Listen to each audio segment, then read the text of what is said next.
Blog Talk Radio. Here at ACO Radio, American Communications Online, or any affiliated stations or websites are not responsible for what guest hosts or call-ins may say. All programming is intended for informational and entertainment purposes only. Hello, world. Welcome aboard, all you ground troops spinning around smartly on the planet. This is TJ Morris CT Radio, and we're happy to come back today after the COVID-19 2020 hindsight 2020 year, and I'm very happy to report that those of us in the UAP Associates and the ACO Association and the UFO Association and CUFOS and MUFON and SPJ.org and all those different groups out there we got going, we're doing our best to get our military directory up.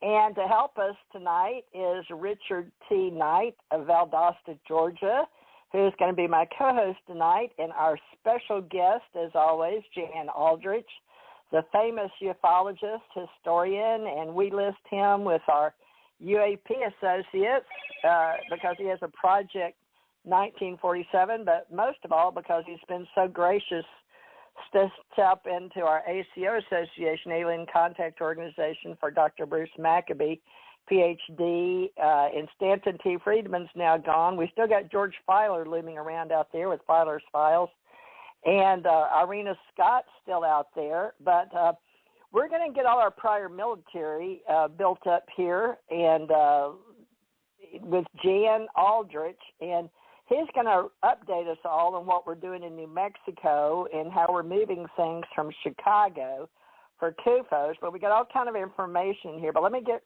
Richard and Jan on. Okay, here we go, folks. Okay, hi, Richard T. Knight. Did you join me from Valdosta, Georgia? Would you like to tell everybody hello? This is your first show with our UAP associates. So tell us a little bit about your military background real quickly.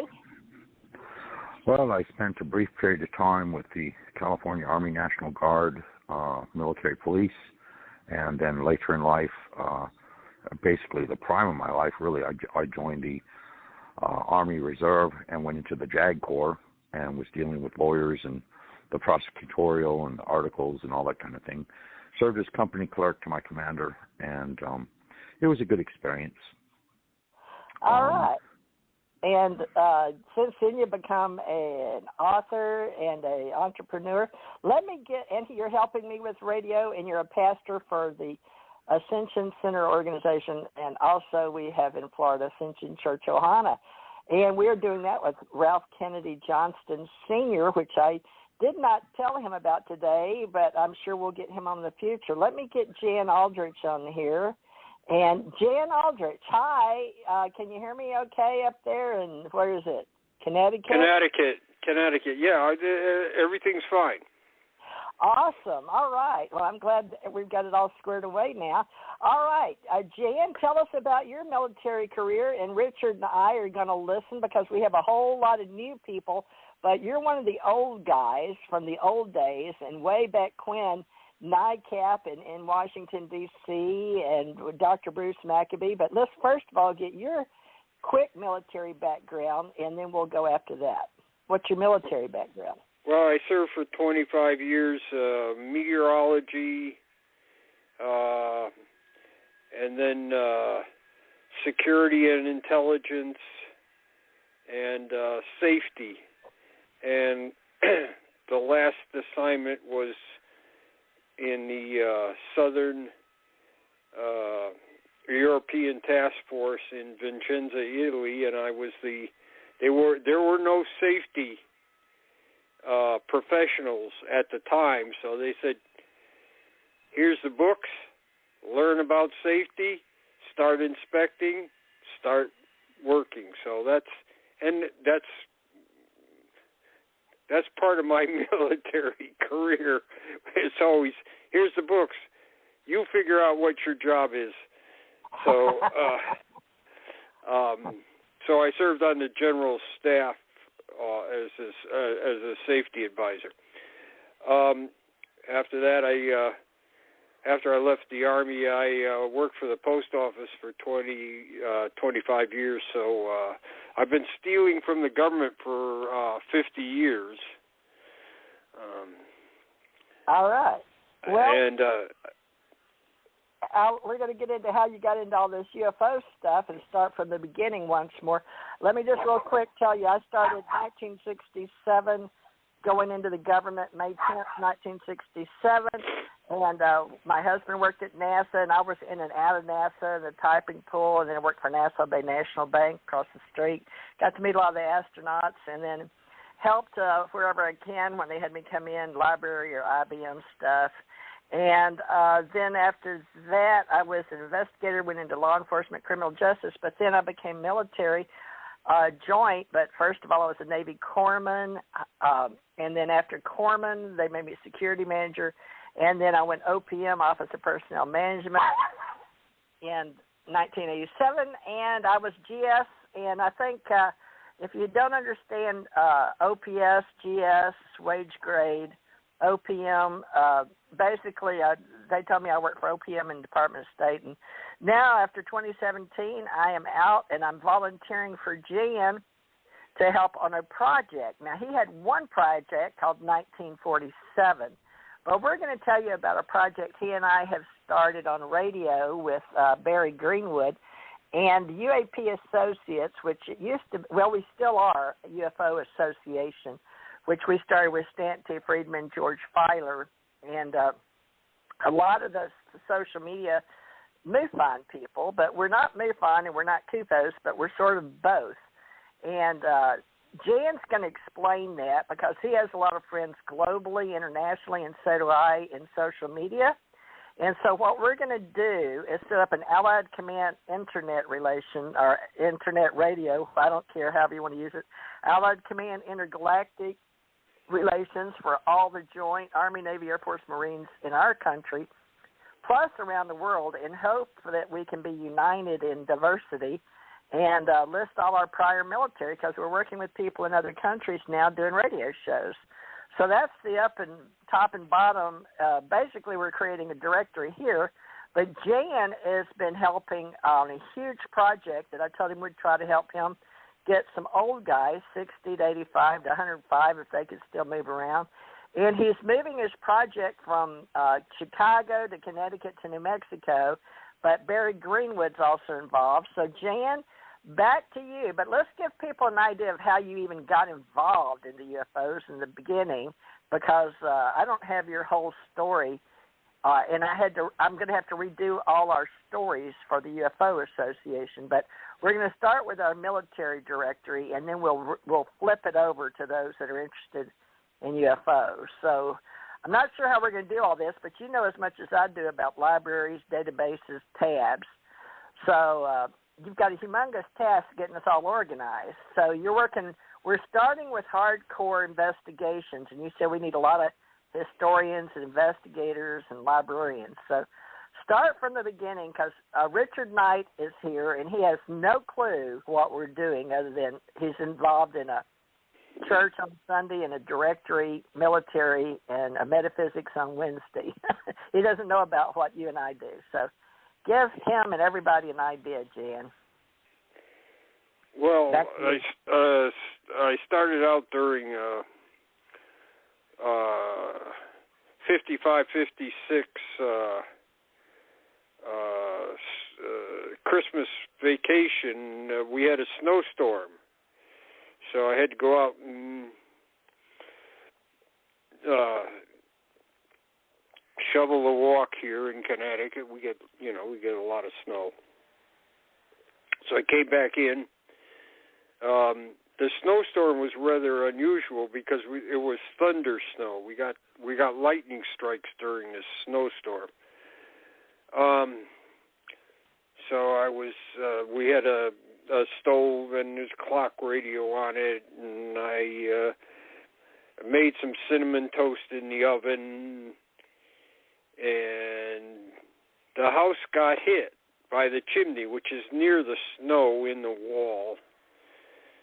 and there was a big spark that jumped across the stove. And I said, oh, maybe the stove is broken, so I should look inside. So I looked inside, and inside's a little ball of light about as big as a quarter,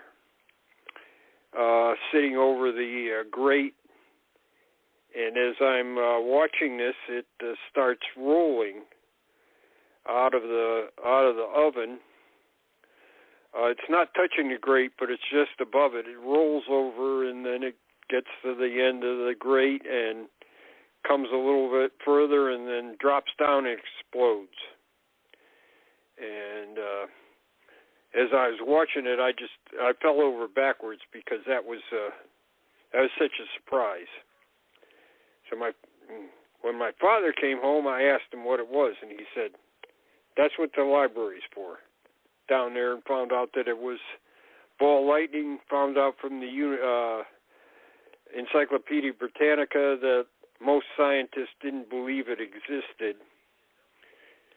And so in researching ball lightning, I came across UFOs, and I started researching UFOs.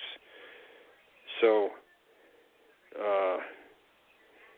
for over 60 years now, I've been looking at UFOs. And at first it was just a lot of reading, and then later on I started actually investigating. And one of the things I found I like to do was to look for UFO accounts in old newspapers. So I got involved in that.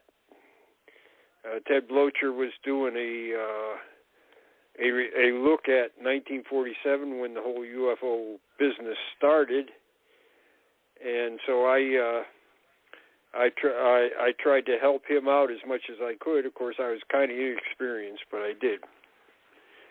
So he published a report on the 1947 UFO wave, which had about 105 cases from 168 newspapers, and it was published, and NICAP published it, and but Blocher wasn't finished. He still continued looking at more and more newspapers, and I helped him as much as I could. And he got into over 1,100 cases, continuing his research. Of course, I went into the Army, like I said, so moving around to various places, I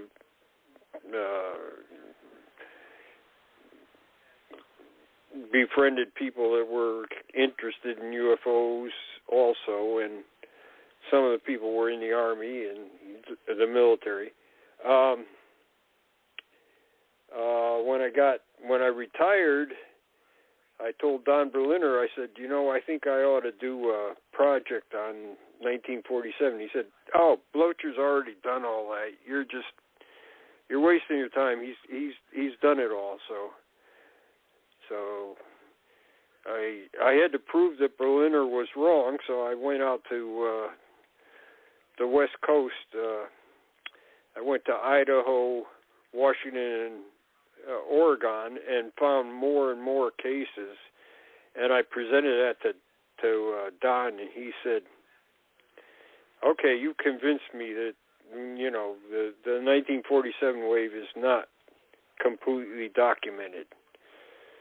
So then, at the time, Bigelow was giving money to the UFO Research Coalition, so I applied for a grant. I got one.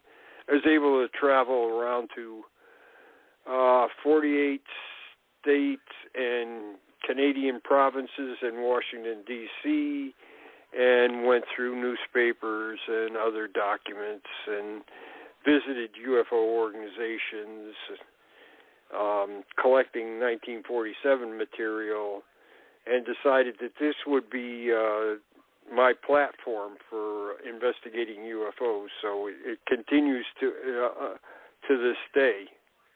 Started in '95 and continues to this day. And I continue to put stuff up on my website,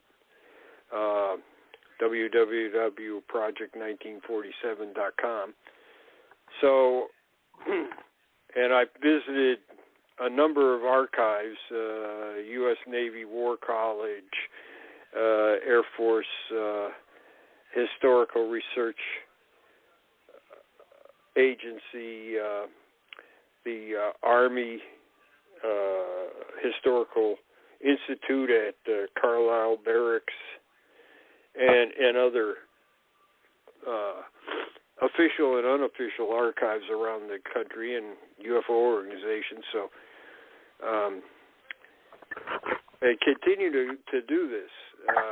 Currently what I'm doing is a little grunt work, but it needs to be done. I am, Barry Greenwood and I are scanning the CUFOS files and our own files too, and a number of other people's files that we have gone ahead and preserved now that they've passed away, like Dr. Willie Smith in Florida, Andy Roberts in England, and several people in Connecticut here. So we've continued to do this for, let's see, we've been working on this now for about 4 years. Greenwood has done most of the scanning so far. He's done from pre-47 up to 1965. I've handled from August of 67 up to 1970, which shows that how little I've contributed so far. The CUFOS files are no longer in Chicago. They've been moved to New Mexico. We will probably be doing a project with the University of New Mexico. And we continue to scan as much as we can. By scanning, like I say, I have a number of other people's collections. So I may scan through CUFOS' stuff, then some of Willie Smith's stuff, and we title these things by date and then location and then type of case. And so things on the same day, the computer keeps that in order. So since the date is the first thing that goes in, the computer may find 2 or 3 different files from different people that come up on the same date and the same place. And so we're constantly finding new details and new information on older cases. And by scanning it, we wouldn't have maybe seen these relationships together. So that's basically what we're doing. Hopefully about May we'll be back down with the CUFOS files in New Mexico and scanning those again. Hopefully we will be able to get them all scanned in the next trip we'd make down there. Okay, and people all over the world, and I've just set up ACO International, and I don't know what I've gotten into because I could barely do domestic, meaning North America, Canada, Mexico. So, regarding UFO files and UFO stories and collecting stories of UFO sightings, there's more people doing that than anything. But I'm going to let Richard ask you some questions right now and see if he can spur you on. Richard, go ahead. I've got to take another call. Jan, Yes. in reference to your personal experiences, have you actually, had encounters with UFOs and so forth? And if so, when and to what detail and all that kind of thing? Nothing that's significant. I was on a plane going to the MUFON conference in Texas, and you were about, the pilot said we're 50 miles out and descending to our landing, and I looked down, there's a super highway below us, and here traveling above the super highway is a thing that looks like like one of the Mercury asteroids.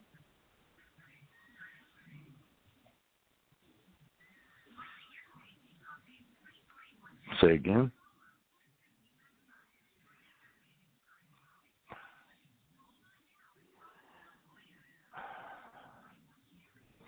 What did you do, TJ? Jan, can you hear me?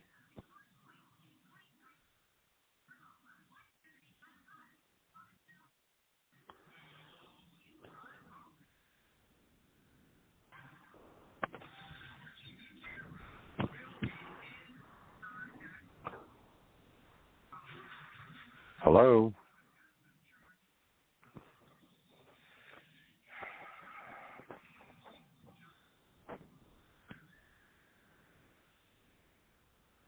Hello?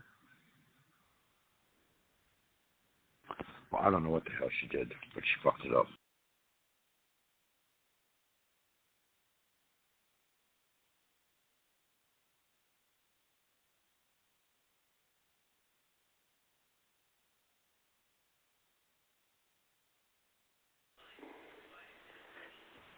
Uh-oh. Are you back on? I don't know. I've just been talking. Richard can't hear me. Okay. I must have.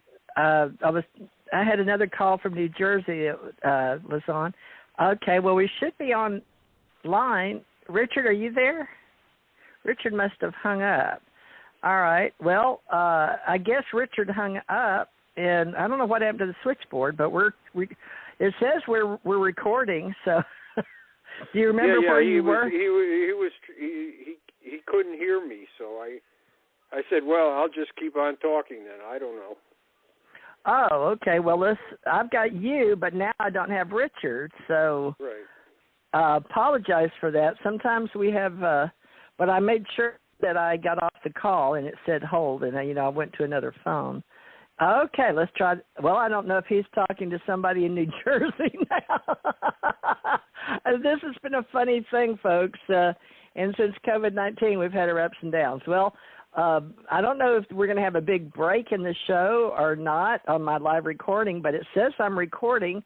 It says we have 1 hour and 32 minutes left, so I guess I'm in the studio, Jan, and I apologize for that. If there's a break, we apologize. So, well, why don't Jan, we just keep on talking? I'll just talk about anything. How's that? Well, what did he ask? Because I didn't get to hear. So he asked if I had any experience with UFOs, and I said minor. Oh, interesting. I had one going to the San Antonio MUFON conference just before I landed on the aircraft. Okay, so.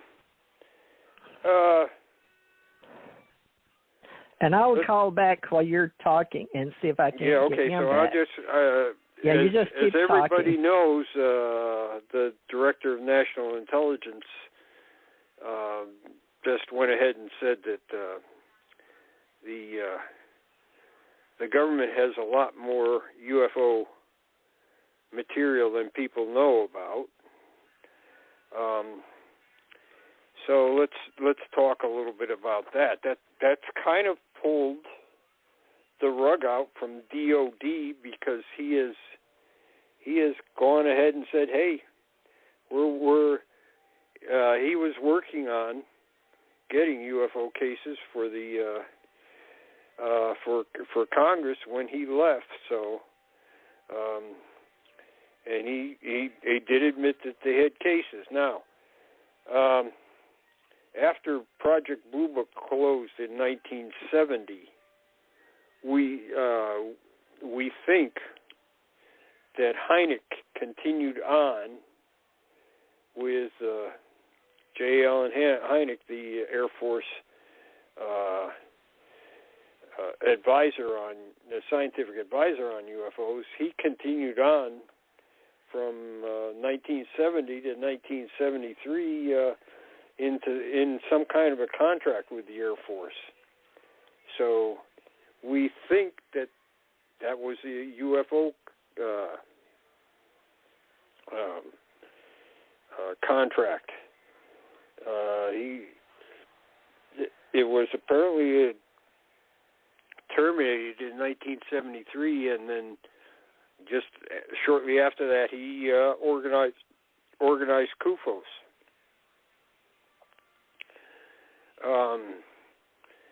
The government is not all in one. Put it this way: haven't always been speaking with one voice. Different organizations have different things.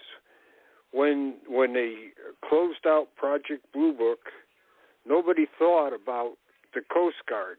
The Coast Guard has to respond to vessels at sea and other rescue things.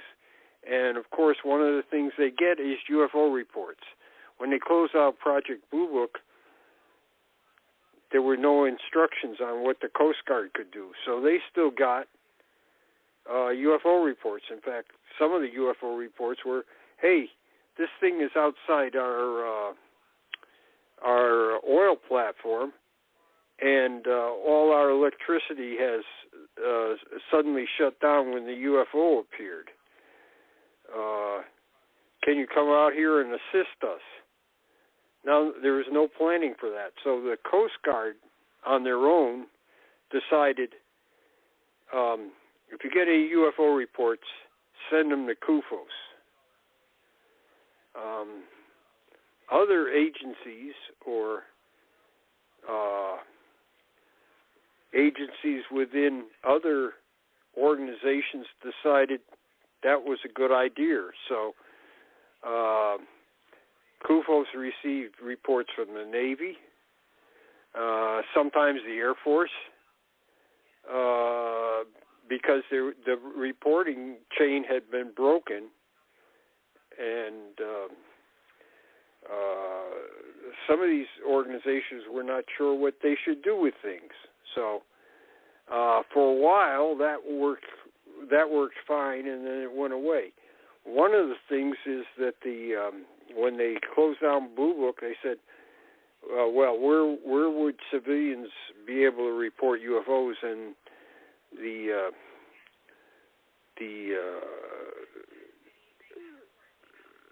it was said, well, the police will take them from now on. Nobody consulted with the police if they wanted to be in the UFO investigation business. So, I mean, they didn't know what was going on. So Hynek and CUFOS got with the FBI to discuss that, and the FBI didn't particularly like that the police had suddenly been given this extra mission that, the FBI didn't think was right.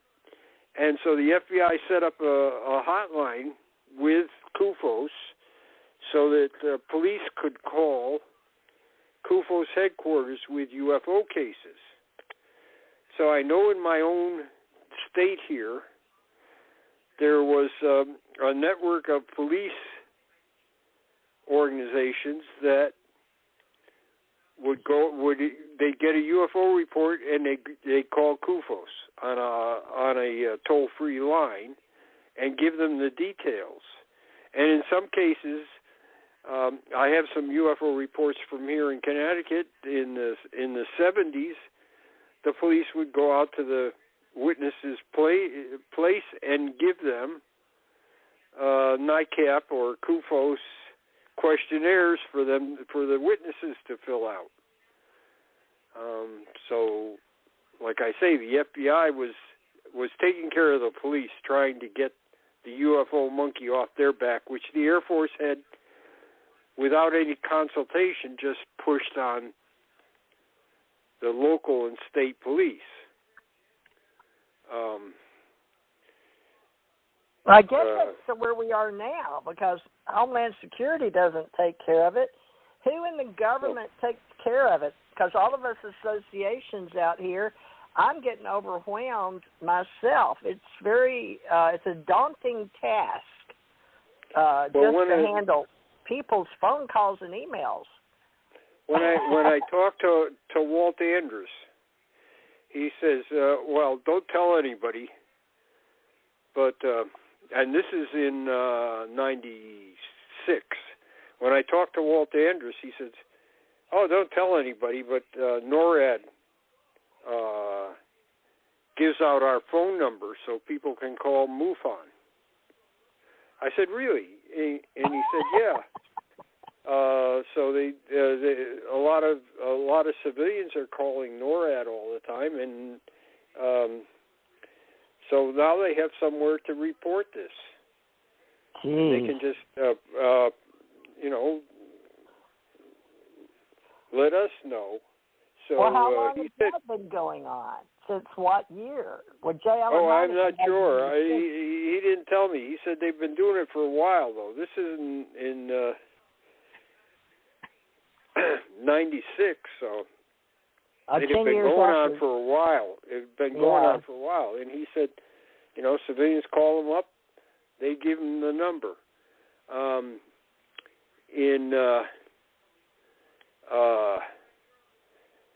In New Hampshire, there, Pease Air Force Base, they put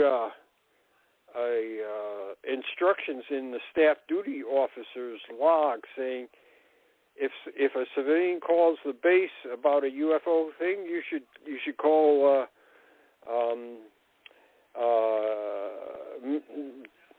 Jeremiah, the local MUFON state director for New Hampshire, and give him your case, or give so in a number of incidents, the government was actually sending cases to UFO organizations. I know that about 1984. I know about 1984. The UFO hotline kind of fell apart because there was not that many UFO cases. So. Well, do you have okay, so J.L. Einig talked to me 85, I guess 86. He may have been the man that came out to Lowry Air Force Base, and since I didn't know who he was, I'm starting to think that's who he was, because he took me out and told me my Q clearance, and then later on I got the above top secret, right? But I already had the Majestic 12 or Madge 12 badge, and then I had gotten that document that a lot of people don't think it was real, but we got a manual, right? So when he met me, I think he was going to Edwards Air Force Base as secretary. I was supposed to meet his secretary. So what happened there? But you said you didn't talk. That was 86. I have never talked to Heineck. I never talked to Heineck. Well, where were you when I got pulled back in, or active duty again? They brought me in from Africa or UK, European theater. They brought me back in. From 1984 to 1994, I was in Europe. So you were over in Europe like two different I was. places. I was in two different places in Europe, in Germany, and one assignment in Italy. All right. Now you remember, I know you and I talked about. I was in nuclear capable units, so Yeah, they put us all in nuclear for some reason. All right, now Bob Dean was over there in Allied Command, and he was in he was in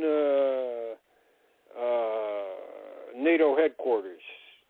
Okay, he worked NATO, and I don't even know what I worked because I was in Joint and Allied Command, Joint Chiefs, Pentagon, anybody, NSC, National Security Council. All I know is our orders came directly from the president. But I don't know what J. Allen Hynek was trying to tell me because I wasn't in uniform that day, and he was telling me that something was not funded and that he was moving from stuff from Chicago to Colorado, I think. And he had gotten his some woman that was going to help him move to Colorado. Do you remember that break in there when they moved? You weren't. Wait a minute. That's what you're saying. You were in Europe when all these transfers were going on, right? Yeah. When Hynek left CUFOS, he took about a little over 1,000 cases with him, and went down to Arizona, I think it was, and he met with Willie Smith in Florida, and the two of them went ahead and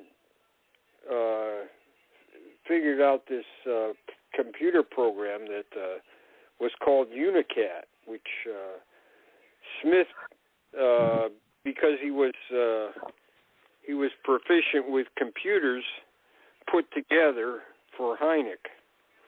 And what their goal was to have only the best cases in it. Thomas Ritter founded that. Is that the same one?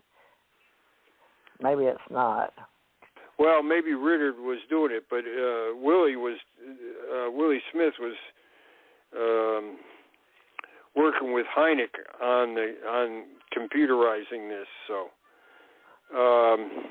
as Willie Smith told me, he said Hynek told me what should go in the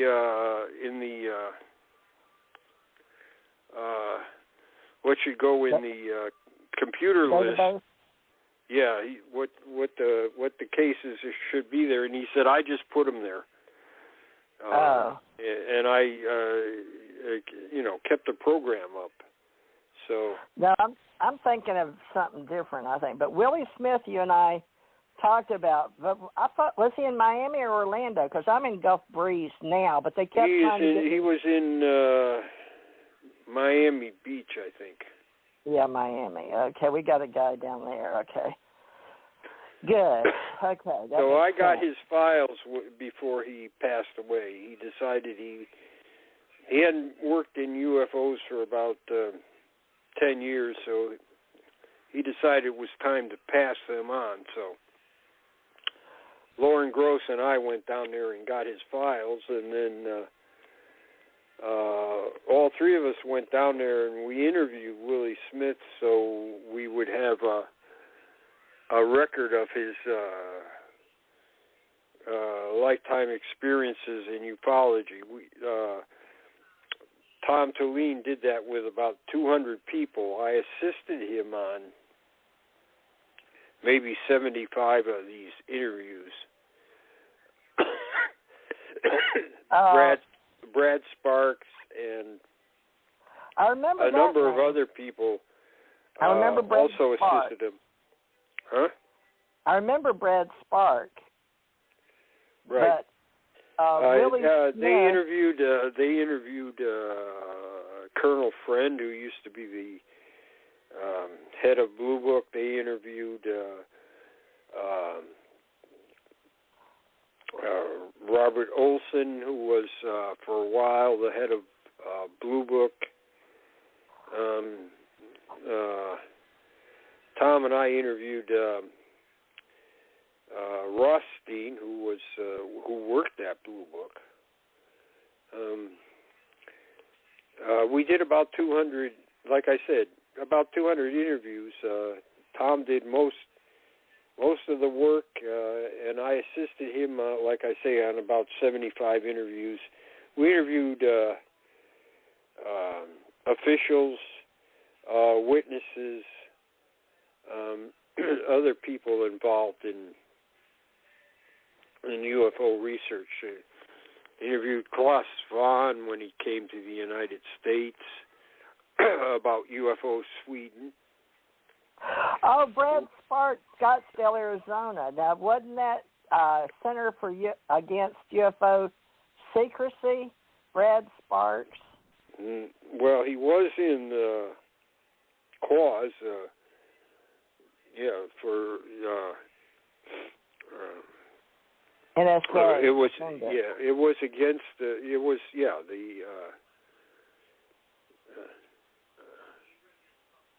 so he worked with CAUSE. So did Greenwood and Todd Zeckel and Robert Todd. Oh, Larry Fawcett and Barry Greenwood come up under CAUSE. Now, how did you meet Barry? Let's talk about CAUSE for a minute and Barry Greenwood, because Barry worked at the U.S. Post Office with you, right? Yeah, he worked in the post office. How did he get into CAUSE? Did he tell you? Because he had, clear intent May 1st, 1984. So is he working on those?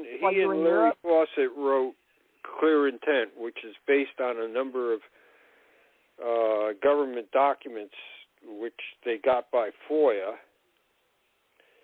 And after the book was written, of course, there's always updates. So bingo. There had been a magazine called Just Cause, which was run by CAUSE, and Barry said, nobody was working it at the time, so Barry asked if he could revive the Just Cause to talk about updates of the book, because as soon as you write the book, it's obsolete. There's new information all the time. I know, it's ridiculous. So that's what Just Cause was, is to update the information. So he ran that into the 90s. Fawcett, in the meantime, he passed away. So Larry Fawcett? Yeah, Larry Fawcett. Yeah, he passed away. He was a Connecticut policeman, and then he went to Florida, and he passed away. That's when I came in. Yeah, that's when I come in. He dies, and I come in. So the government cover-up by the UFO experience is Barry Greenwood, right? Prentice Hall. Now, do I need to? Does Barry have all the files from that forward? Because he does. He has probably one of the biggest file collections in the world. Right. Okay, but he wants to keep them for CAUSE, or is he going to help put them over at the same? Yeah, that's what we're doing. That's why we're scanning everything. We're exchanging things all the time. Okay. And so with this scanning project, you're going to get Barry's material. Now, Barry picked up a number of people that have passed away. He's picked up their files too. So this is. Well, now wait. I'm going to be 70 myself. I don't know. What's your age right now? Well, I'm not older than dirt, but I was around for mud.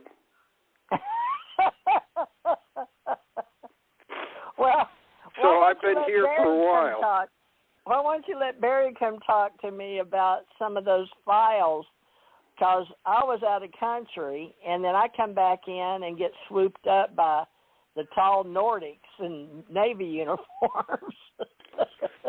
Well, Barry was the one that started the CUFOS scanning project, so he's the one that started this. And he's been doing other things since then. So one of the things he did was he found the National Archives of Brazil had a giant newspaper collection, which was available to anybody that had a computer. So he started, now he doesn't speak Portuguese, but he started looking for UFO stories in Brazilian newspapers, and he's not looking for things that are repeated in the United States. He's looking for things that are around the world. The Brazilian newspapers have things like Agency French Press and Reuters, which were not carried in the early days in American newspapers. Yeah. So by looking in the Brazilian archives, he came up with about 6,000 UFO stories from the 40s, 50s, and early 60s. He's still got more to go, but he's taking a break right now. So I think 6,000 stories is quite a bit. I'd say so, yeah. Yeah, it's better. The Brazilians even say, "Well, we don't have as good a archives as you do on these stories." So they were surprised. He also did the same thing with Sweden, going back to the 19th century, then the ghost flyers in the 30s and early 40s, and then the Second World War stuff in Sweden, and then the ghost rockets, and then UFOs. So Sweden went from ghost rockets right into, in 46, right into UFOs in 47. Some of the same people in the government, the Air Force intelligence people, they went from collecting ghost rocket accounts to collecting UFO accounts. So he's got about 3,000 Swedish items. He doesn't speak Swedish either, so but he knows how to. He knows how the keywords, so he can get items like that. Also, Sweden has newspaper contacts with Agency French Press and Reuters and Scandinavian wire services and things like that. So that's a pretty good thing. And we've also been collecting newspaper accounts from rather weird places like Papua New Guinea. Of course, the Father Gill is the most famous from 1959, but we've been collecting stuff in the 60s and 70s from Papua New Guinea, Fiji, and countries like that. And you can do it over the internet. Getting into archives and things. Got stuff from South Africa and items like that. So it's an international thing, not just the CUFOS scanning project, but it's further. It's just we're still expanding the amount of material that's available to people. Well, I told you I could help with, try to get veterans, volunteers, and setting up a directory, but internationally, people are contacting me, and I can't speak all these languages, and I'm just going to go with this Google and add the translator, right? Right, that's kind of hard to do. So we just collect the things, and like I said, 6,000 items from Brazil is quite a bit. Well, people are talking to me in Japan and other countries, Spanish and Portuguese, and they'll somehow. I'm not sure how this is going to work, but we'll do the best we can with radio and YouTubes because those help a little bit. At least we can see who's who in what country. And I want to keep doing that with you and Barry and how we can do all these books that everybody's writing. But now, have you heard anything about they're supposed to release more information? Because are you familiar with that ACIR? What is that? I put it on UAP, Securing Government Information Data Developing Countries. I know there's a firewall. Well, that's what Radcliffe said. They were preparing when he left as Director of National Intelligence. They were preparing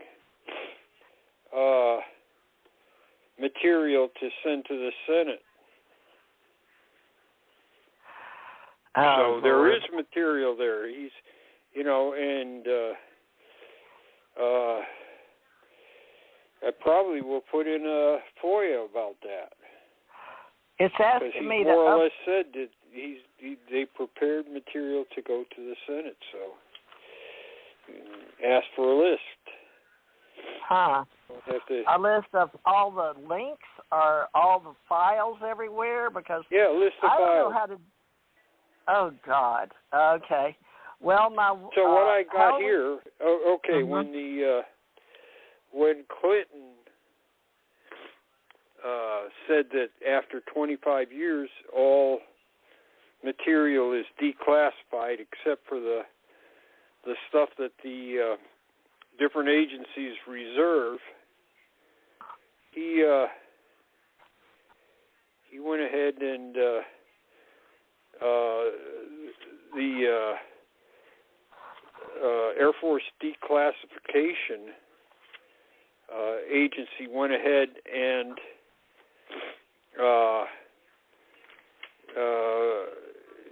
said, hey, we need a inventory of what we have that needs to be declassified. Right. Now, every agency did not, within the Air Force, did not make a list of UFO files that they had. But some people go above and beyond when they're told to do something.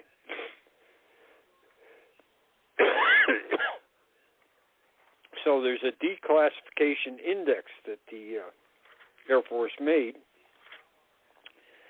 and Robert Todd got a copy of it. And it includes, Robert Todd gave the National Archives, they gave him a list of UFO subjects that they were interested in, like UFOs, flying saucers, flying discs, green fireballs, things like that. All the key. So the Air Force answered the FOIA with a list of things that were UFO related that Todd had asked for. Now he, like I said, the declassification people did not say, give us an index of everything that's got to do with UFOs. But once again, I'm saying people in the military sometimes go beyond what they're told to do. So we've got this list of things that need to be declassified. And if the archives ever opens up again, we can go down there and search for it. Gosh. Well, we're undervalued. What is it? Interests and values. We're underpowered right now. Right. Well, there's too much to do. Yes. There's too much to do. The last time we had a UFO history meeting, Dr. John Reed was there from from Johns Hopkins University, and we started talking. And he said, "What do you think needs to be done in ufology?" And I said, "Do you have about an hour?" And so he said he took out a little pocket notebook, and I started telling him about the things that I thought should be done in ufology, and Tom Tallene came over, and he started talking about things that needed to be done. And he says, "Well, who's going to do these?" And I said, "Well, the mythical Institute of Ufology." I said, we're going to send people all over the country from this mythical institution to do these tasks. And he said, "What are you talking about?" I said, "There's more to be done than we have people to do it. Most people are not interested in any kind of grunt work like I'm talking about. So it's a mythical organization which will involve thousands of people." And he would ask me about this topic or that topic, or he said, "Well, what about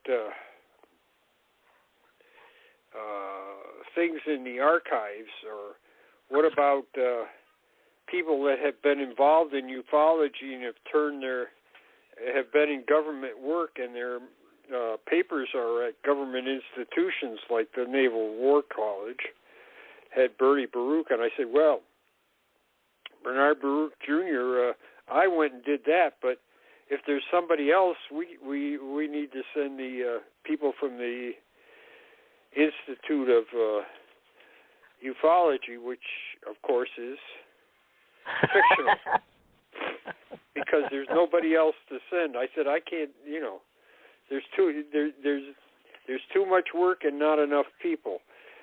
And a lot of people just want to, their thing is to post on social media. And just recently this has come about. Now, the Canadian government and the Royal Canadian Mounted Police and the Canadian military, they still get UFO reports all the time, and they send them to the University of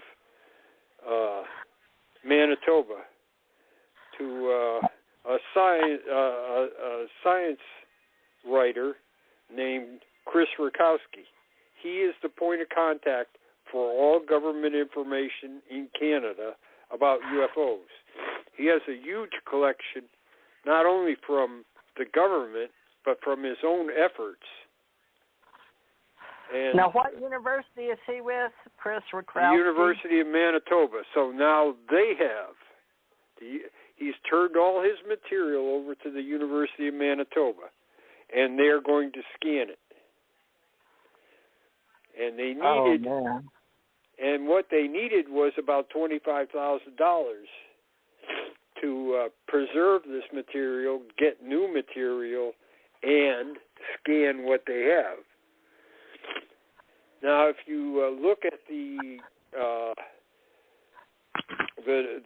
number of people that have contributed to this $25,000, it's a lot of poor people. And all these people that make big money going around and telling people about UFOs at these conferences, none of them have kicked in anything, even $5. Well, they're not interested in the historical value or the research. Yeah, they're interested in their stories that can get them. They're always talking about disclosure. Here is a disclosure. The Canadian government is disclosing all their UFO files. So, well, okay. Like I said, we've got all these people that are UFO celebrities, but when it comes to where the rubber meets the road. No, this isn't for research. This is for personal,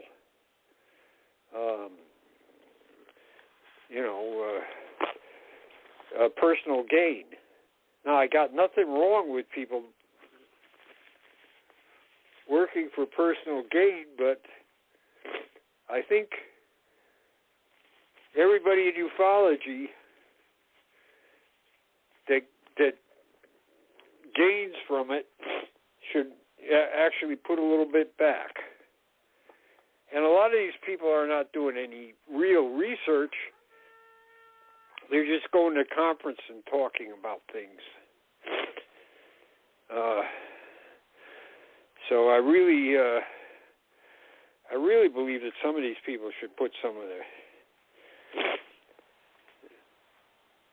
should help out, should talk about this when they're at their conferences, and should put their money where their mouth is. It's pretty sad to see the state of ufology right now. Well, I think that this is a big issue right now with those that are organizers. But, we have the MUFON conferences, so we have a MUFON state director responsible in each state, and I guess the they're world. Putting their own money into that. I understand that. But I understand that there's so-called UFO experts that are talking all the time. They're not experts. And I don't believe they're really experts, and I don't believe that they put anything back. No. So we've got, but what about Linda Moulton Howell? Just because she worked, what about Kerry Cassidy? Because they worked in Hollywood, or they only got the way that the stories were supposed to be slanted? Or how do you feel about, those two women? Well, here's my thing. If the shoe fits and then there's where Paula Harris. Everybody, there's people that write books about disclosure. There's people in podcasts every day talking about disclosure. And I said, and what have you done to get disclosure? What have you done lately? Yeah, what are we doing? We're gonna hold our breath until we turn purple. I said, okay. I'm working for disclosure, and like I said, people where there's a chance to donate, like the University of Manitoba, I think it's time for somebody to put some money in there. Put their money where their mouth is. And since we're talking about disclosure, let's just run down the number of governments that have disclosed UFO material. Some of them are just ad hoc, it's a one-time thing, but some of them have put out a lot of information. Of course, the U.S. has put out, hundreds of, over 100,000 pages of information. Canada is doing it right now, so with the University of Manitoba.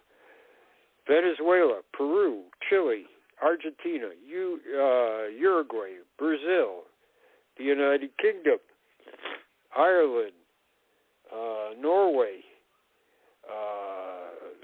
Sweden, Finland, Denmark, Belgium, France, Portugal, Spain, Italy, Greece, Turkey, the old Yugoslavia, Poland, Ukraine, USSR, then some of the ones that, Japan has put out some information, even though the current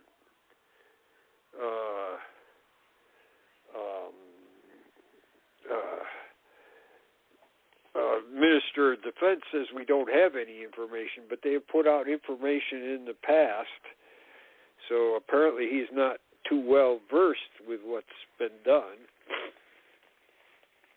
So there's Japan,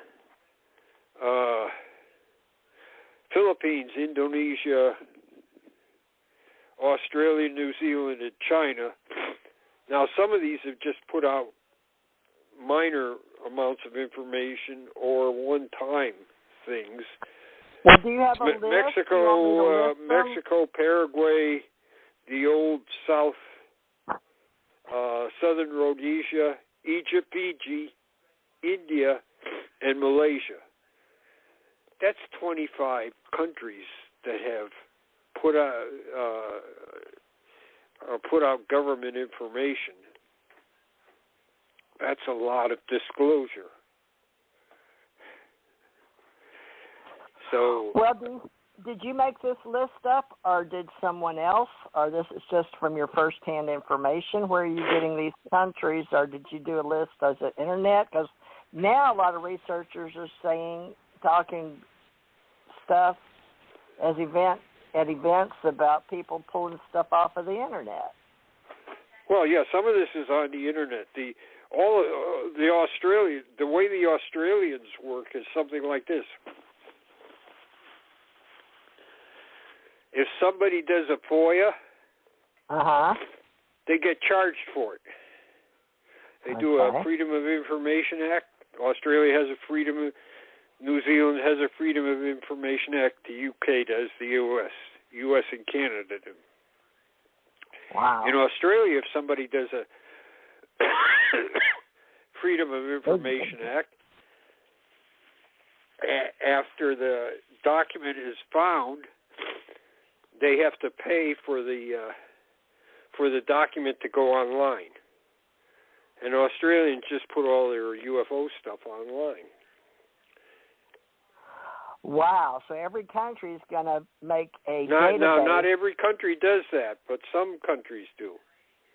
Like I say, the Canadians didn't do that. They just gave all the material to Chris Rakowski. So, and he became the point of contact for UFOs in Canada. So if there was official, Air Force or Royal Canadian Mounted Police report, he got it. That's why he's trying to. That's why the University of Manitoba is trying to raise money to get it scanned, because there's so much material. The Swedes have just opened up their archives. You can just go in there and copy anything you want on ghost rockets or UFOs. They just said that and UFO Sweden, generally the government tells them what's going on, and they investigate on their own. Chile's got their own UFO project, and so does Peru. Some of this has been made public, some of it hasn't. Spain, Juan Vicente Ballestero Olmos has gone through the UFO files at various places in Spain and made that available. And cooperating with Ballestero Olmos, we put together this list of countries that have made UFO files available. So he's the point of contact for this. Who is? So Barry and I, we give him UFO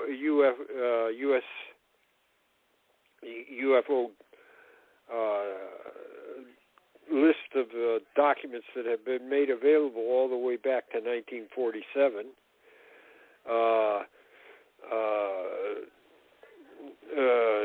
Dr. David Clark in England, he works with the National Archives to make British material available. A lot of it's online. So, and guess what? America has troops all over the place. Project Blue Book closed down. but American troops in Australia and England and other places make UFO reports or have UFO sightings, and the local country wants a copy of their report. So because they're military, right? And right. The American so troops. In fact, sometimes U.S. Planes are making reconnaissance, say, flights over the.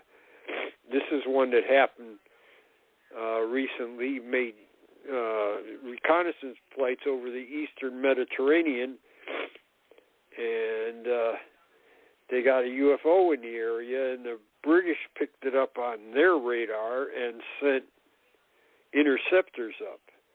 So that's a thing of two countries there, and it's, you know, we don't have the only reason we know about this case is because the British released it.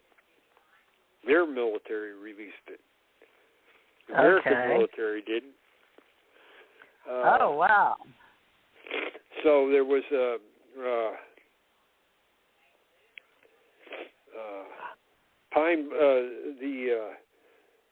Australian listening site in Australia. The Americans had a UFO sighting on the base, and you know, this is years after Blue Book again, but it's in the Australian UFO case files because the Australians had the Americans fill out a report form. And I've got several cases where the Americans were involved in Australia. They saw UFOs while they were flying planes with the Australians or by themselves in Australia, and they're in the Australian case files.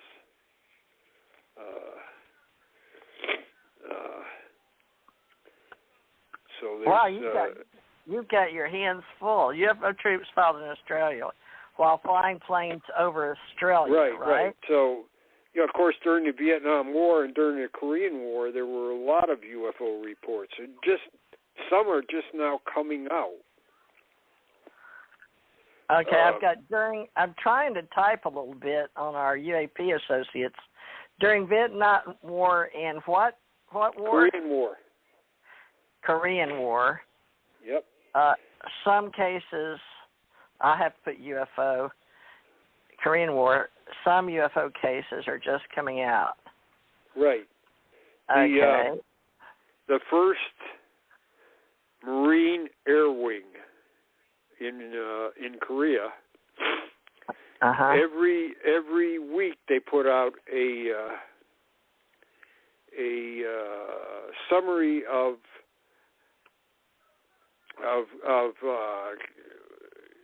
combat in Korea,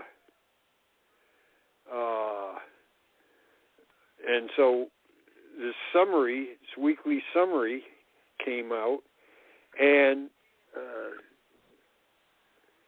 UFOs were one of the category. Okay. So that has just been released. So most of the UFO reports in the 1st Marine Air Wing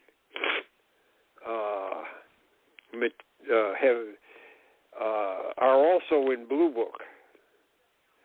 They're also in Blue Book. But some of them aren't. And just like everything else in the government, some of the stuff in this 1st Marine Air Wing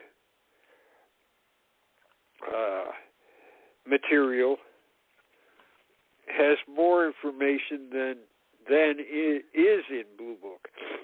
So if you go to my site, you look at 1953, go to April 14th, Northern Japan. There's a summary of a Navy intelligence plane flying back to Northern Japan. They've been on an intelligence mission towards the Soviet Union, and they were flying back, and this UFO was detected on radar. It's a big one. It was a big one. And then all of a sudden, there's 10 smaller UFOs, and from the Navy report, it appears that the bigger UFO was directing the smaller UFOs. The Navy plane went ahead and descended to just about 400 feet above the water. Now, this is at night, and these smaller UFOs were, they made 70 passes at the Navy plane, some of them under the Navy plane. It's kind of dangerous. And like I said, part of this, the account is in Project Blue Book, but the first Marine Air Wing had additional information, and Brad Sparks got a hold of that stuff, and for the Jerry Clark's UFO Encyclopedia that's just been published, the 3rd edition, he updated this case, which is in Blue Book. He got more information now. So other agencies of the government may have additional information on cases we already know about that are in Blue Book and elsewhere. And we found that several times. That's a quite common occurrence.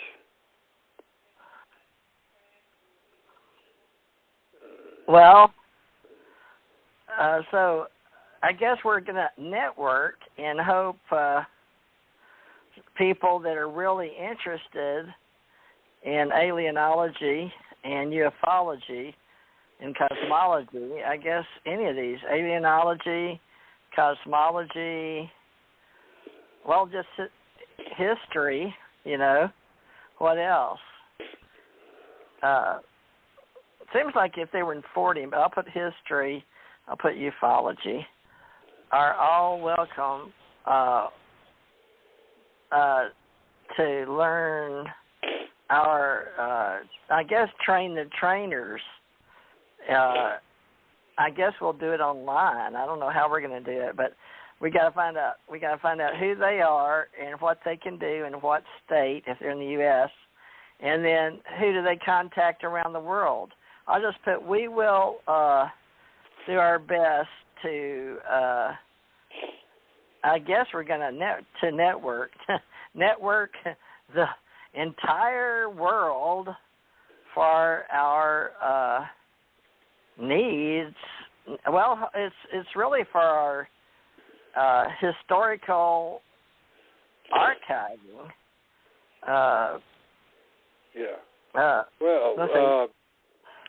Say like Paraguay, I listed them on as a minor player here, making things public. Antonio Huenas gave his UFO collection, which is worldwide, just like Willie Smith. Worldwide cases from all these countries he's visited, and looking through, he had set up his files by the country. So I looked at Paraguay. I said, I never read anything about Paraguay doing anything with UFOs. Well, sure enough, they had a UFO report form in the files there, and it was from Paraguay, and it was a case about an airliner. So, we hadn't known anything about Paraguay before that. Egypt, okay, I only have one thing from Egypt. They sent it out by the Egypt consulate in Washington, D.C. I tried to get a copy from the Library of Congress. They said they didn't have a copy. but I was able to find out about the reports in an American newspaper. So we don't have the actual government report that they put out. The Library of Congress is a good source of, things that the various embassies and consulates put out.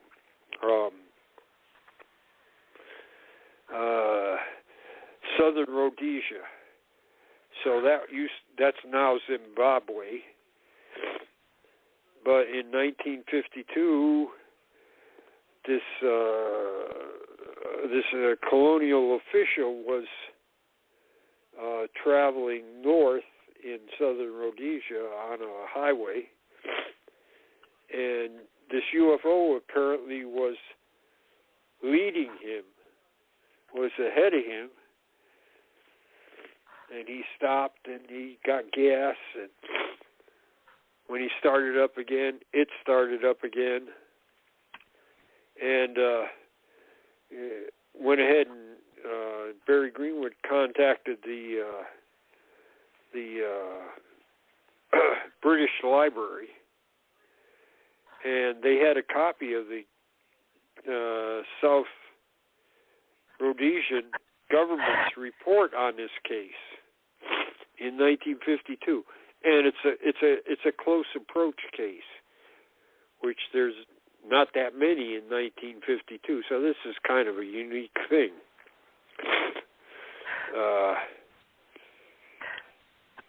Well, how are we going to separate close approach and CE5? What about, do you want to, this is going to get complicated. On alienology, where would you, on close approach, is that under J. Allen Hynek's separation of CE 1, 2, 3, 4, 5, like we use on the MUFON investigator? Right. Old train the trainer. Close approach, close encounter. So this is a close encounter in southern Rhodesia, which it's one of the things we don't, we're able to get. We didn't have to pay to get it out of the British Museum. They just made us a courtesy copy. What website do we put on close approach CE5 category? I don't know. Well, in the scanning project, I'm not doing that. I'm not doing CE5s. The reason is there's too much personal medical information in there. People don't need to know if one of the witnesses or one of the abductees wet their beds till 13 years old. They just don't need to. We don't need to have this kind of personal information. Now, for people that are doing serious research, it's necessary, but to scan it and make it available to everybody, I don't think that's right. So we are not scanning CE5s. We're putting them aside because this, like I said, a lot of the information in these cases is very personal and maybe embarrassing. Well, what are we going to do with the CE5? Are we going to, because it's open source? I said I'm not going to scan it. That's what I said. I'm not going to scan it. We're going to put it aside. People that need access to it can get it, but we're not going to put it on the internet. Well, CE5, we'll just put at need to know. Well, there we go again. Now we're back in the government. Need to know information. No, so it's not need to know. It's people that are actually doing that kind of research. Medical. That have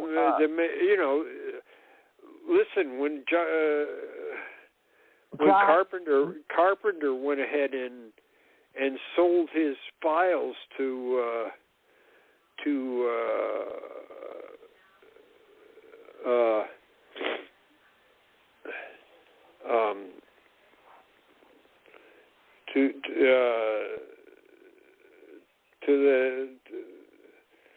oh God, I'm losing his name right now.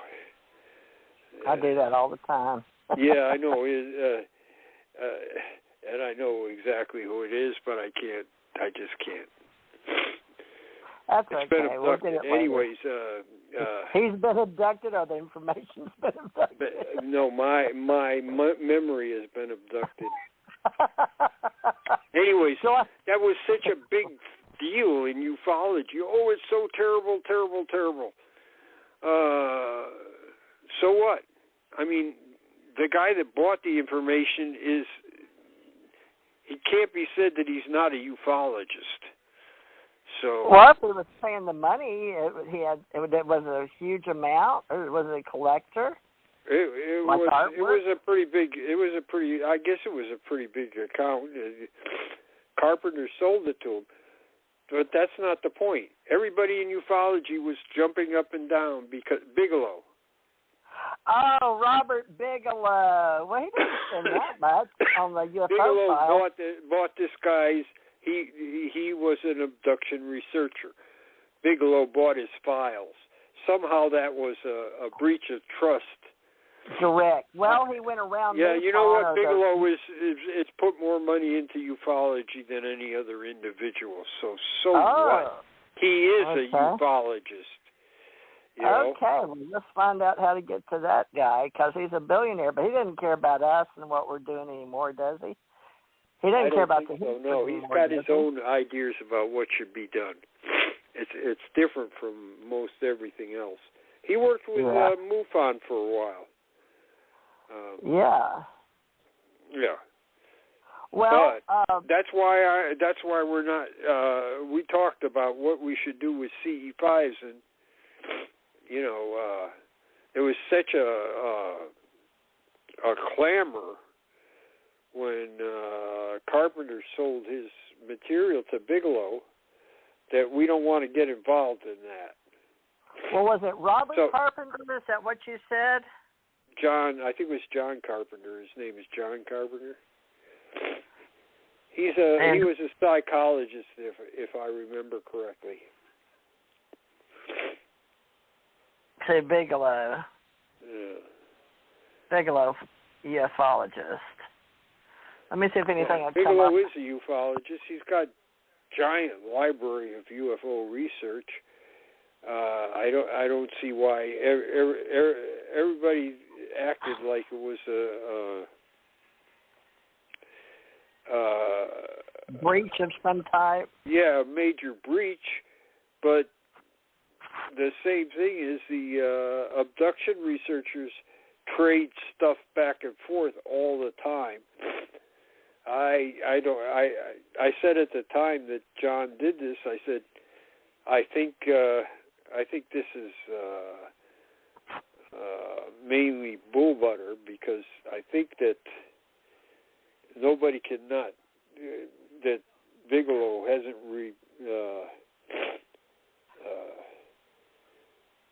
gone ahead and supported UFO research, and he is a researcher, and he has a giant library. Now, he won't let anybody see it, except for people that are, in his organization. When he had Bigelow Aerospace, people could go to his library and look at stuff. And he even got stuff from the government. What Material happened was to that? released to him.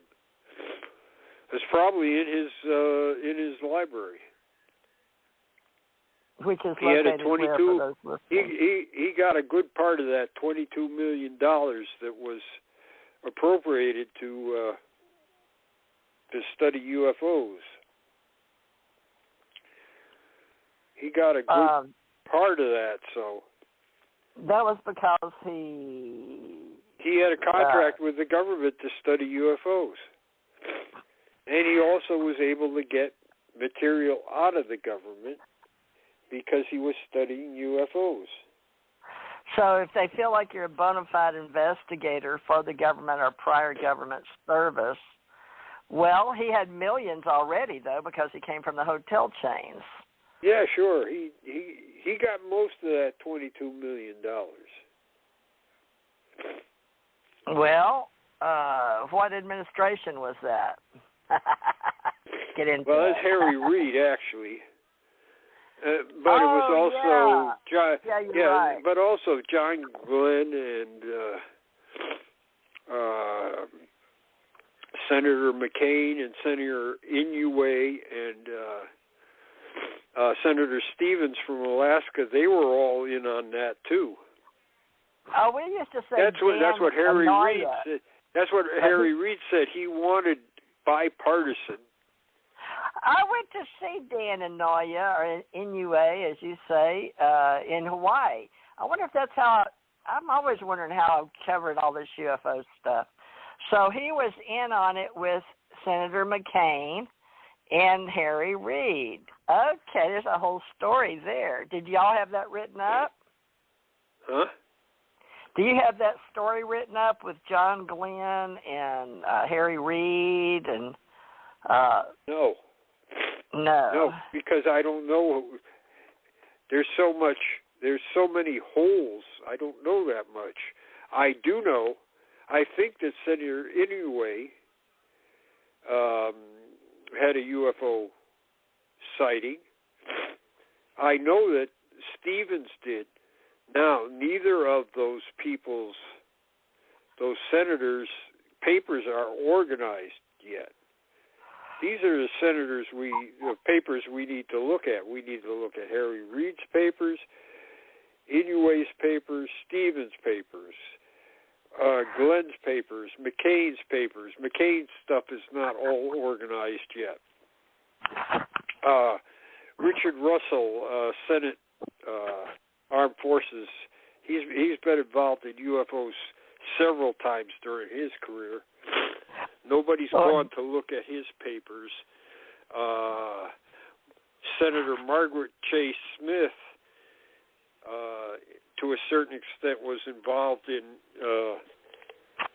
certain UFO investigations. People from Maine were writing her about close encounters, and she didn't write to the Air Force. She wrote to the head of the CIA and said, "What's going on here? Give me a report." Nobody's gone up and looked at her papers up there in Maine. So I do know about the incident, though. They did send the 4602nd up there to investigate the case she was concerned about. It's interesting that there's another case almost exactly the same that she was concerned about a year earlier.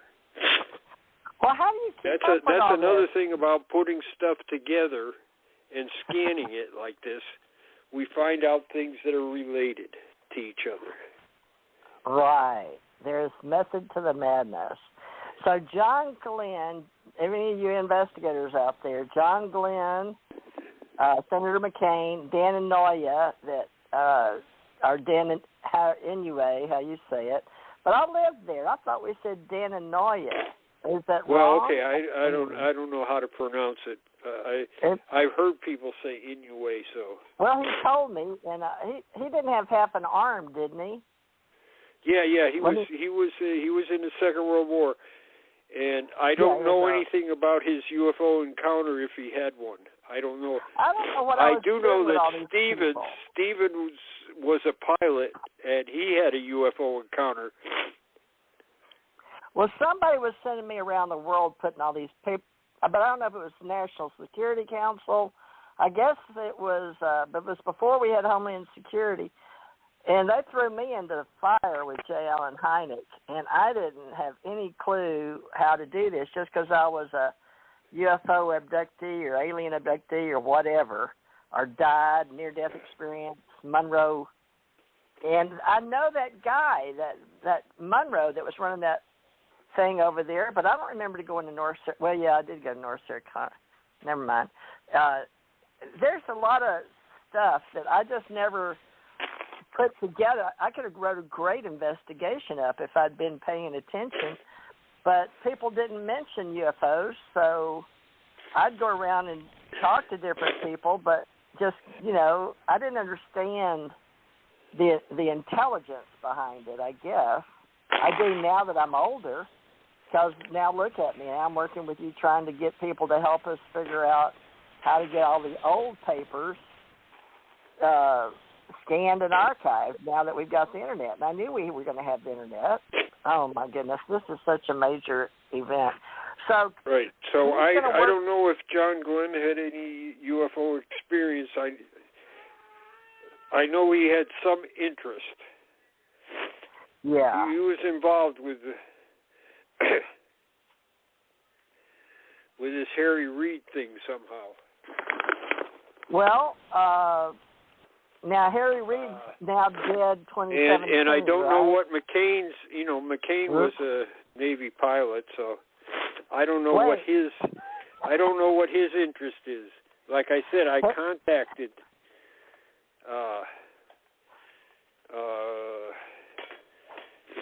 I think his papers are going. It's going to. Anyways, wherever they're going, I contacted the. I want to say it's the university in Arizona, but anyways, they said no, we haven't got all his papers yet, and we haven't sorted through all his papers yet. And that's what they told me on Stevens, and that's what they told me on Inoue. But I do know that Stevens said something about he had a UFO encounter while he was a pilot. So yeah, I talked to him. He was a believer. I don't know about Inoue. I know he was working with Reid. To his office. And then, see, Reid was a LDS, and I was an LDS. Latter-day Saint. Back in the day. Right. So, but he's still alive, right? Right. Reid is still alive. I don't know why he's interested. I think he's interested because Bigelow is. Well, it's because of space exploration, and we're doing the minerals. We have a space race to the moon and Mars, but it's all about, well, like right now for the cell phones, we have to have that black, it's mineral. It's called, they're mineral miners looking into the future. It's like, what's his name? Gates just dropped 50% of everything in the internet. We're doing all this cyberspace culture to go into space, off planet with half his money into cyberspace, biotics, and AI technology at the highest level, right? Because we're all going off planet now. So, those that can afford it anyway, there'll be the dwellers and the travelers. But see, they're unless they can do something to hurry up and put this. These people, Gates won't be around. We know Reid may or may not make it. So, but they're just not going to be around because they can't live through this. Margaret Trey Smith isn't around anymore, but her papers are in Maine. And Richard Russell, he was involved with UFOs a number of times during his career. He demanded reports from the Air Force and things like that. Well, you notice a lot of these people are LDS because that's in their belief system because of the, the Pearl of Great Price, the Book of Mormon, and Kolob planet, and knowing that they have an empirical situation with male and females and, doing terraforming. This is all common knowledge. It's just like those that are separate by the top 1% financially that have bred reincarnations into their family's knowledge. And then in Germany, the top 900, there's got so many billionaires over there. I can't even be a good journalist anymore at my age, 69, because there's so much knowledge available that really goes into alienology, cosmology, and ufology now. So I'm asking for people to just come help set up how we can do it in internet, cyberspace culture domains, right?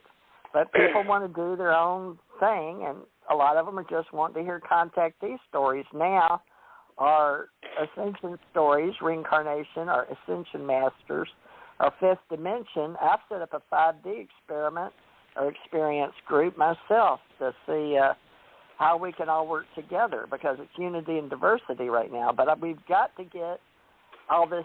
And are you saying that, now what about NSA? Now we're doing all this data building, all these huge data bank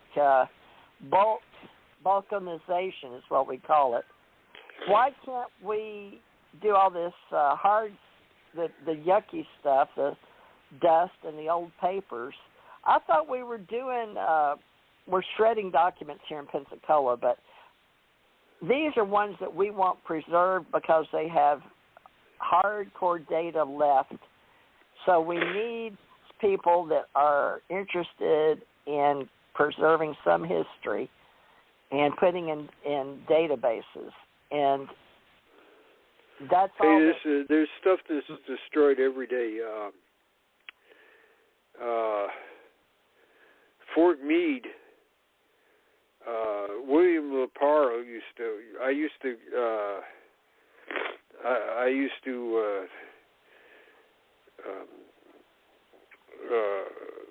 we used to collaborate together on things, and he had some kind of an inn at Fort Meade, and when they were destroying stuff that had might have some relation to UFOs, yeah, they would contact him first to see if he wanted it before they destroyed it. At Fort Meade? Yeah. That's where we were doing studies between Russia and North America, right? For even the Monroe Institute stuff, 85 on up, Stargate and all that. You get it? I'm talking about how that related. And a lot of people were arguing, apparently when I got into the game at a higher level at Fort Meade, I thought that was supposed to, are you telling me that they're throwing away, they're getting away stuff already, shredding it instead of scanning? They had stuff mostly from the early 50s and from the Second World War. Jesus. And they don't have the manpower. They'd ask Leparo if he was interested in it, and some of the things he was interested in.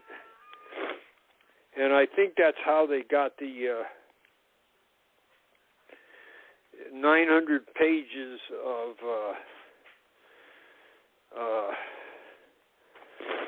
Horton Brother documents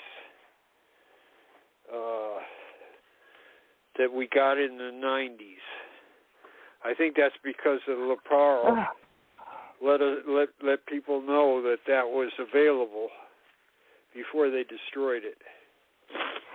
We got U.S. Cyber Command, National Security Agency, and Central Security System. Well, here's the thing about Fort Meade's old now, right? That's why they're downsizing it or getting rid of the archives, or what? What's up with Fort Meade? Well, they just normally destroy stuff all the time. Well, what about NSA? Here's something back from 1977.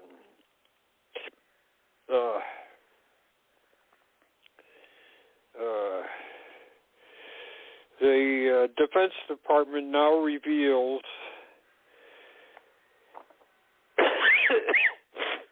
that it still records UFO reports.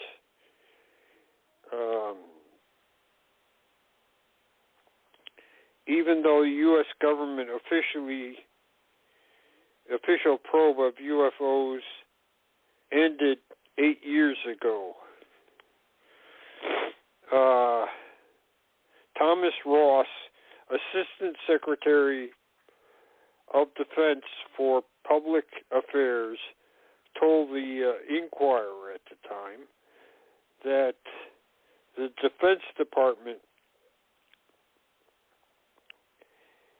has never, let me see, I'm having trouble reading it because I don't have any light here. The Defense Department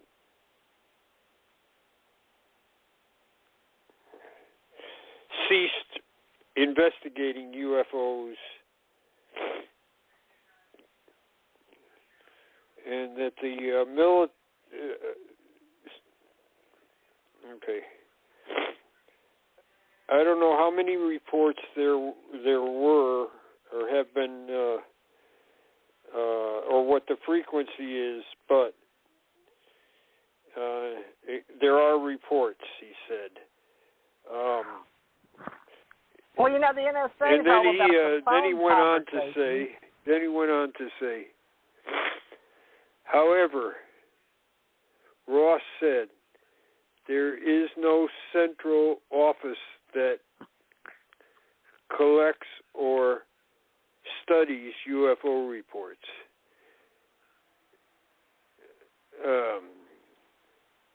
They are to be reported to the National Military Command Center, to the Joint Chiefs of Staff, to the various pertinent commands, and then they are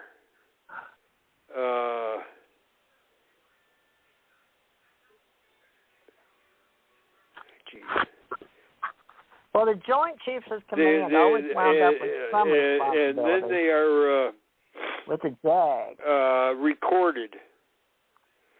So, National Military Command Center, Fort Meade, is where their records are. So, and I have seen for 1984, I saw the yearly report for 1984 at the National Military Command Center of incidents where, now not UFOs, but where there's been intrusions into the United States airspace. So each intrusion is recorded on, and a general officer or an admiral signs off that he has seen that. Huh. There's about, in 1984, there's about 200 of them. I have the booklet of them. Todd got it, and he gave it to me. And there's a couple of them that could be said to be UFOs, but most of them are smugglers, airliners off course, or things like that. Well, Booz Allen Hamilton, National Security Engineers at Fort Meade, McLean, Virginia. Booz Allen Hamilton, Information Technology Consulting Company. Do they have any files? They've got a CEO. I don't know. Well, they're up there. Pearl went on to other things. I had contacted with him for a while afterwards, but he's gone on to other things, and he, from what I understand, his health is poor. Technical support technician. I don't know. Well, all this, they says VoIP solutions, including Cisco, Avaya, and Microsoft, but surely internally, anything that came after computers. So where do you and Barry cutting off data or digital, or analog to digital? Well, how are you doing that for files? Because we're not. Somewhere, if we get information, we scan it. So first of all, hard copy.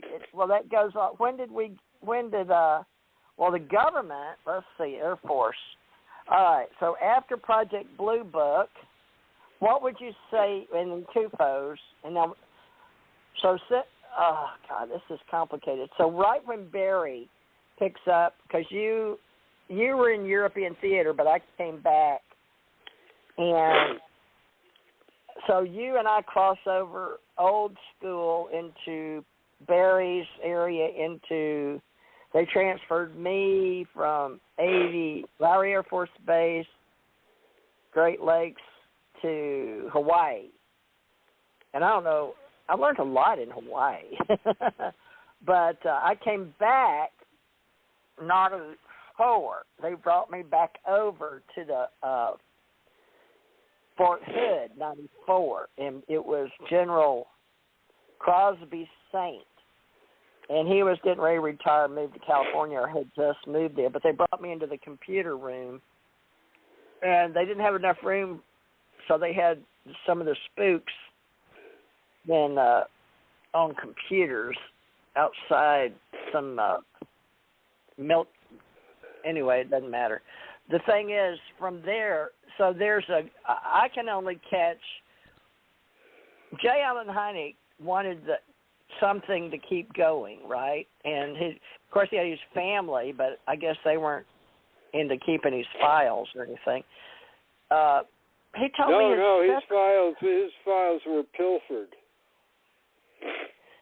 Oh, so some of the family has some stuff that No, the family doesn't have it. He, like I said, he took 1,000 cases from CUFOS when he left. He went down to Arizona, and this is favorite cases, you mean? 1,000 cases to Arizona? The ones that he thought were the most important. He said, "I'll keep with me." Yeah. Well, some of them, I think some of them he just copied, but some of them he actually took the cases out of the CUFOS files because Willie Smith had some of these cases in his files. Darn it. And they weren't at CUFOS, so the thing. I'm so confused. Okay. So Willie Smith had some. He had some. Well, where did me and the secretary come in? I thought we were putting together a business in Colorado. He was led to believe that there was a millionaire that wanted to support his work, so he was going to have the International Center for UFO Studies based in Arizona. In Arizona? Yeah. It wasn't Colorado. Why do I keep thinking Colorado? I don't know, but whatever happened. Arizona. Is that the international that we were going to do? It was an international. He was going to have an international organization, and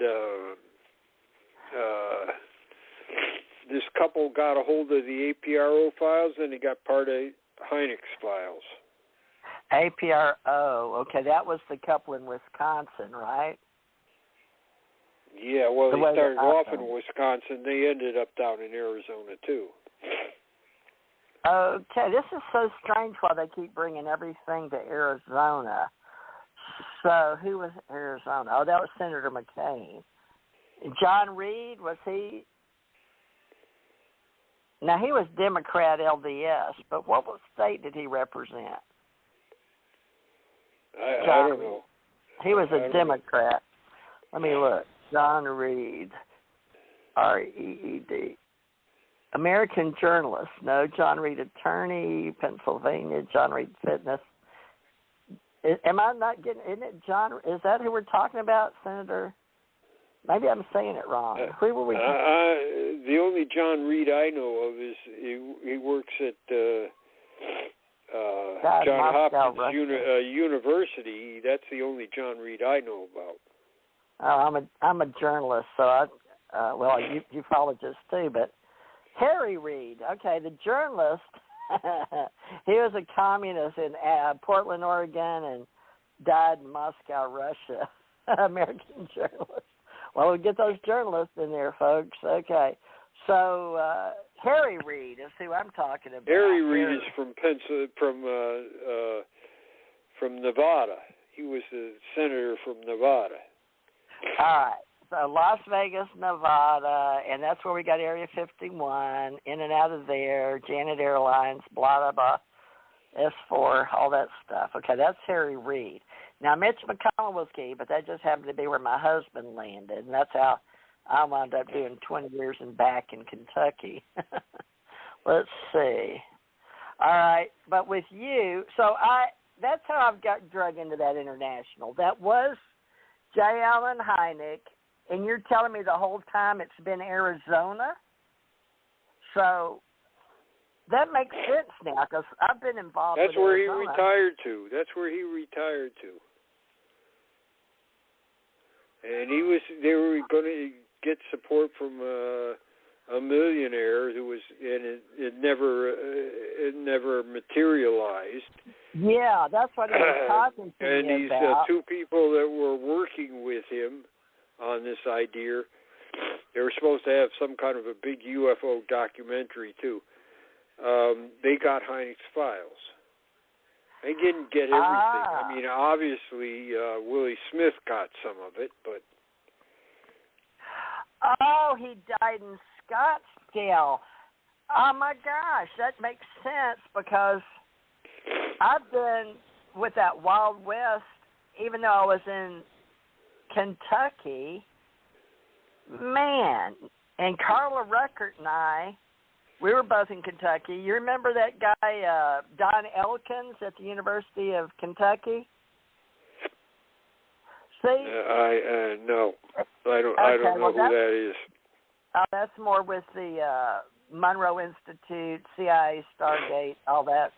That's the Russian side of the brain, the intuitive, life after life, near-death channeling, galactic versus hardcore blue book, which is what they wanted, the mechanics of Joseph, as they were talking about, Allen, Allen Hynek, Hynek, American astronomer,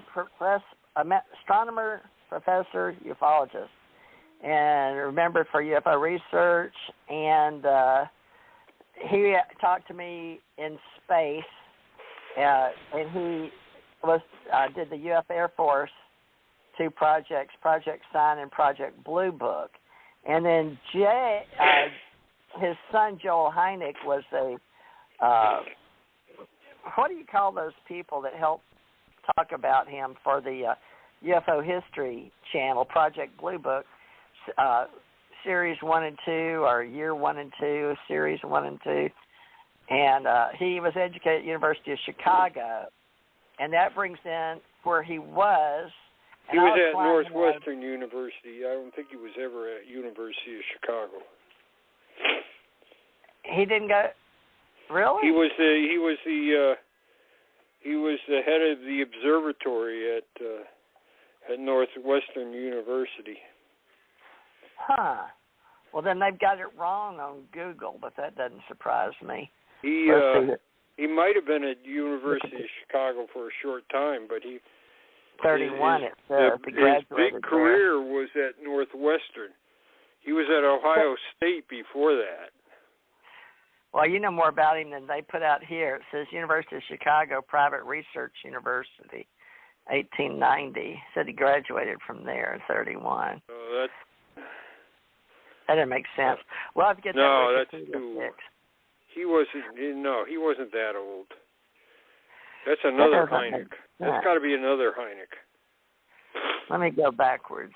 It says University of Chicago, but I'm reading off of.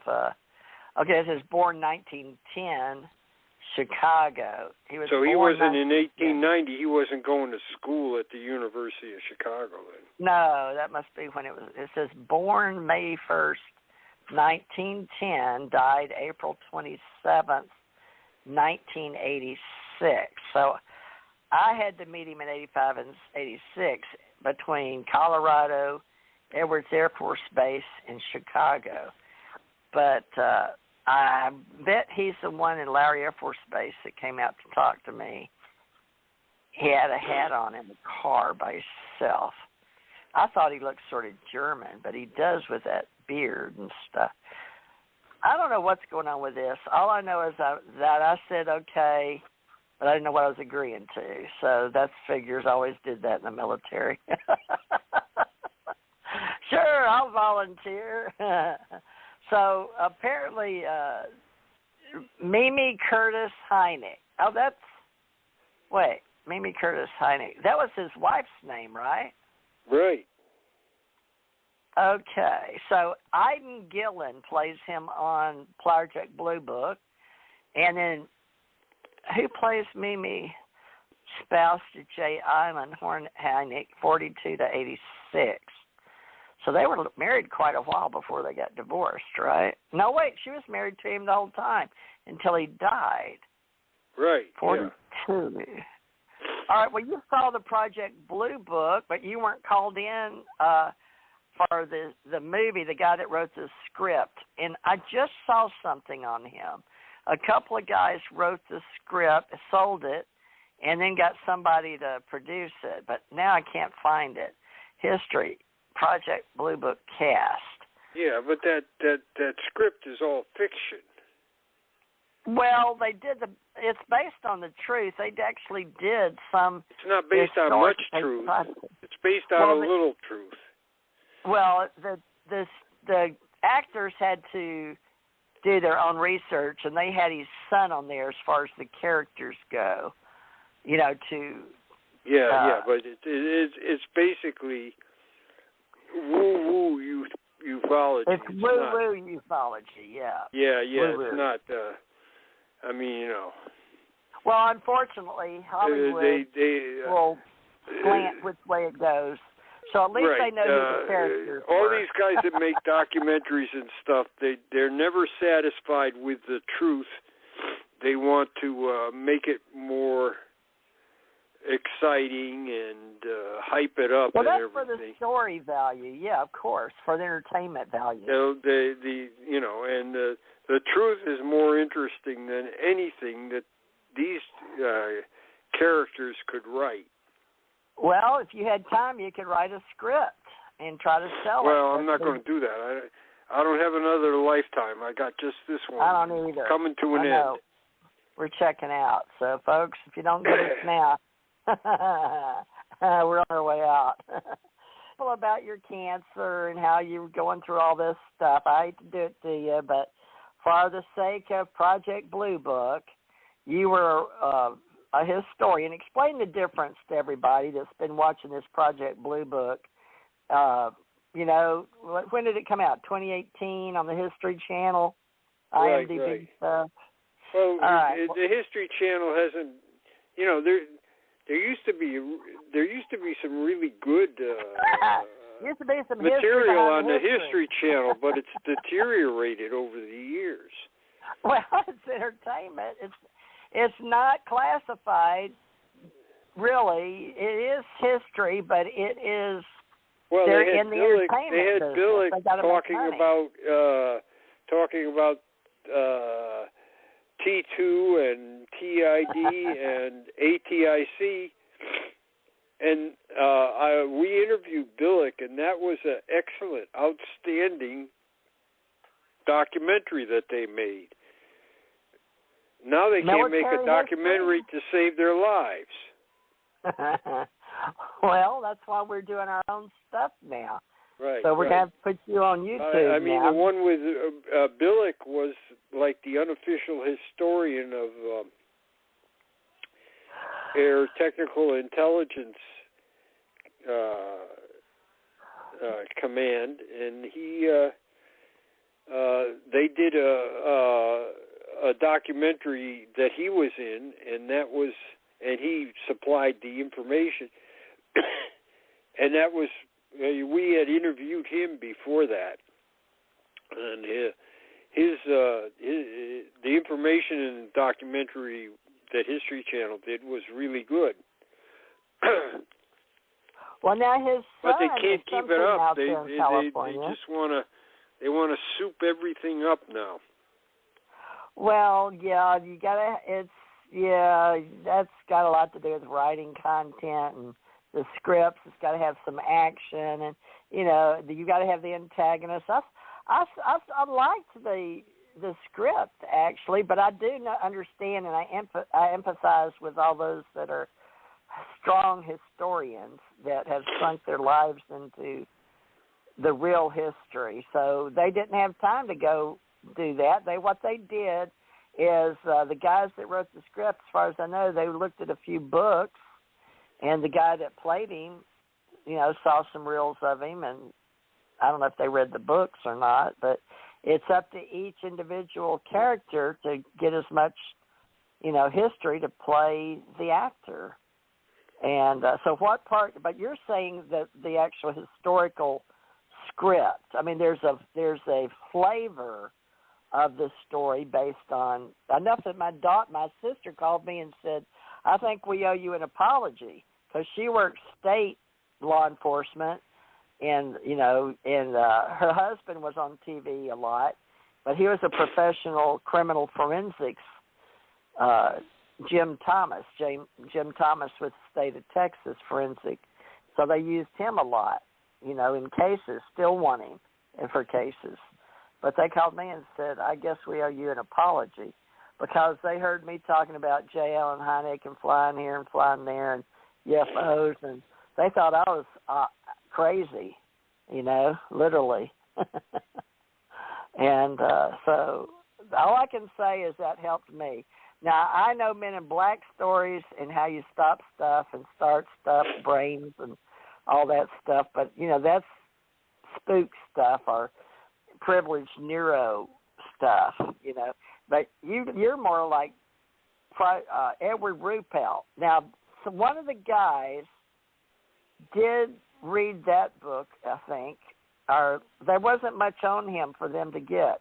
He wasn't in any reels. They go in Hollywood by what they can go get a quick, look at. They don't necessarily want to read the books. You understand? Just like kids today. Yeah, I understand. It's not when they did the ABC Peter Jennings UFO special.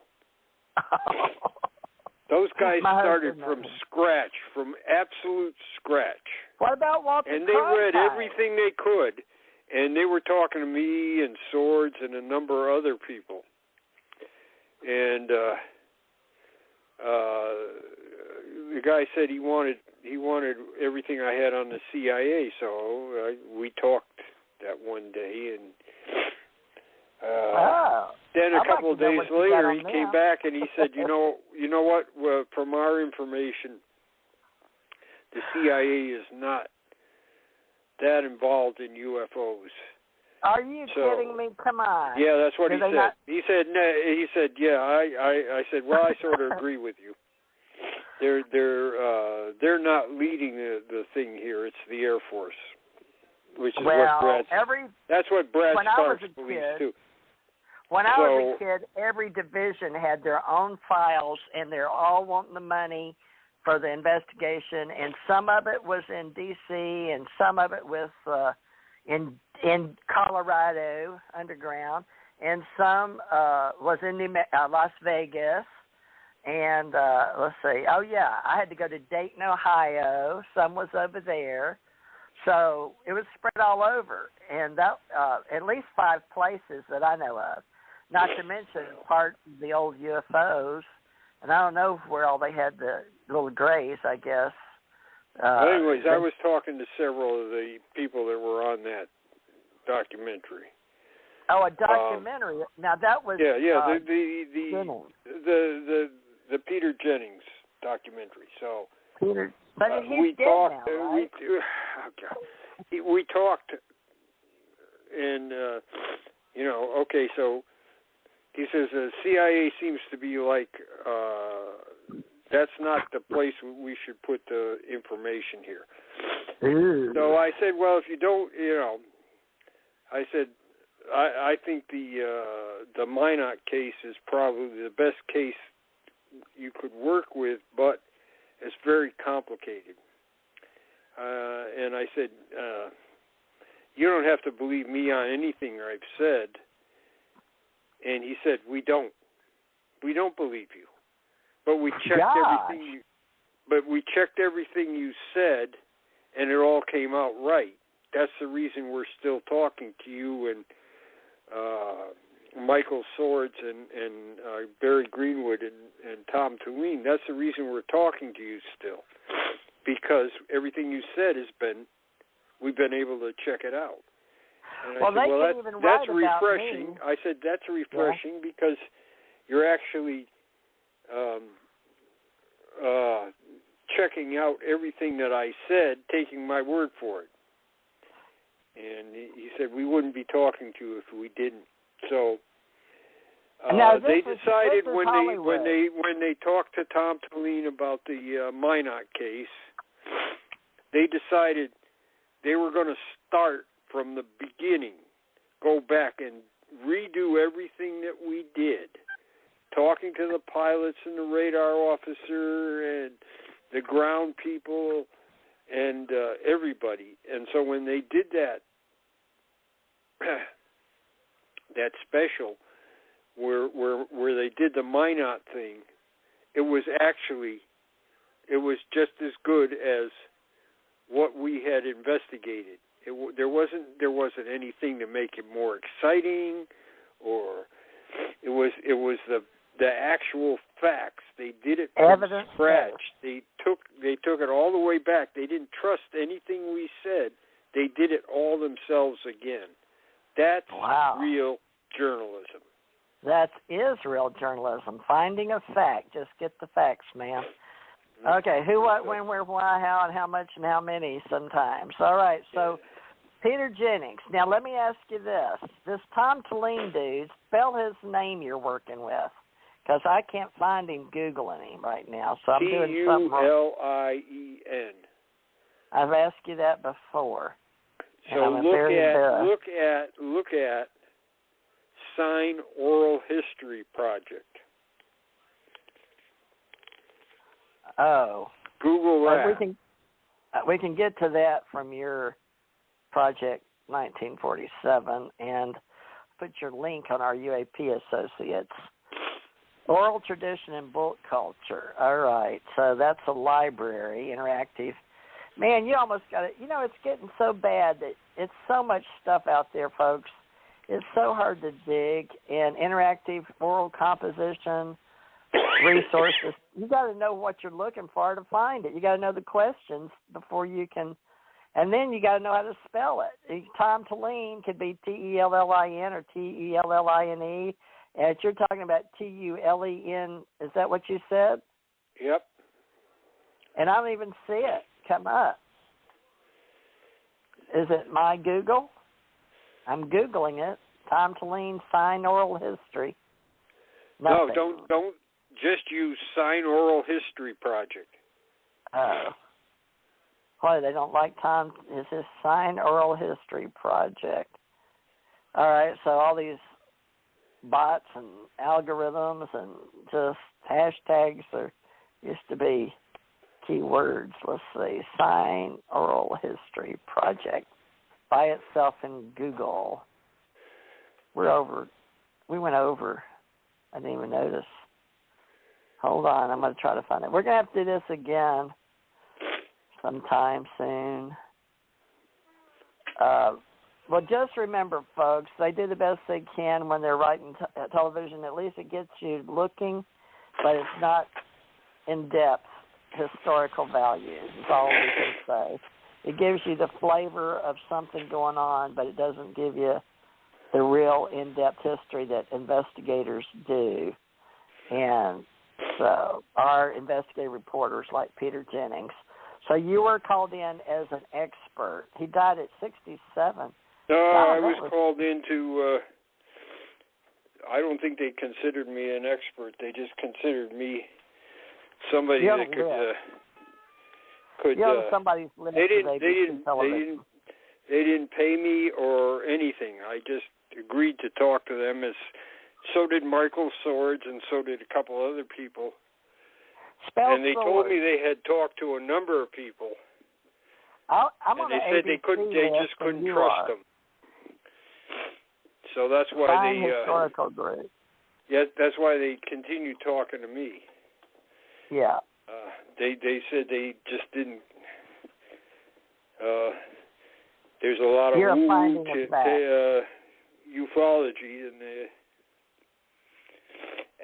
settled on they settled on the Minot case because most of the witnesses were still alive, and they were able to interview these guys, and they had Tom's interviews with the Minot witnesses, and they said the same thing.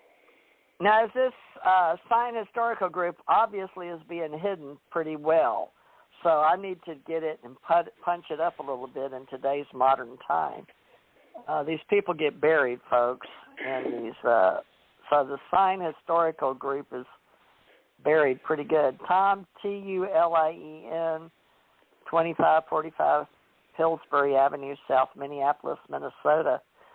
Now, it says he can be reached at AOL and a 612 number. Jan Aldrich, she can be reached at Project in 860-546-9135. Do you still want this information out there? I don't care. It's fine. It's fine. You know, people call me with leads all the time. Well, but is this your phone number, 860-546-9135? Yeah, that's my home phone. Oh my gosh! All right, well you're as bad as me. All right, well then. Well, I don't care. I've used it for over 40 years now, and you know, it's people call me all the time, you know, and I get leads on that. So that's even though I get a lot of spam and stuff. Okay. I like to use that one because it's been available for so long. All right. Well, let me put it back out here again and catch you up on search engine optimization and keywords and all that. So you know, I talked to this one guy when he went into the Air Force, he was an officer, and he was an adjutant. So when I talked to him, I told him, well, I'm enlisted. And I said, and I was assistant adjutant in a unit commanded by a full colonel. And I said, now that's pretty strange and weird. And he said, yes, it is. There's not very many enlisted people that are ever appointed as adjutant. That's kind of dangerous. And I said, I had to trust. And so since he was an adjutant, he knew what I had done too. He said, you know, he gave me his he was looking to talk to somebody about UFOs, and he gave me his UFO sighting because of that. Well, I've got because you of now. That strange thing that you got an enlisted man that's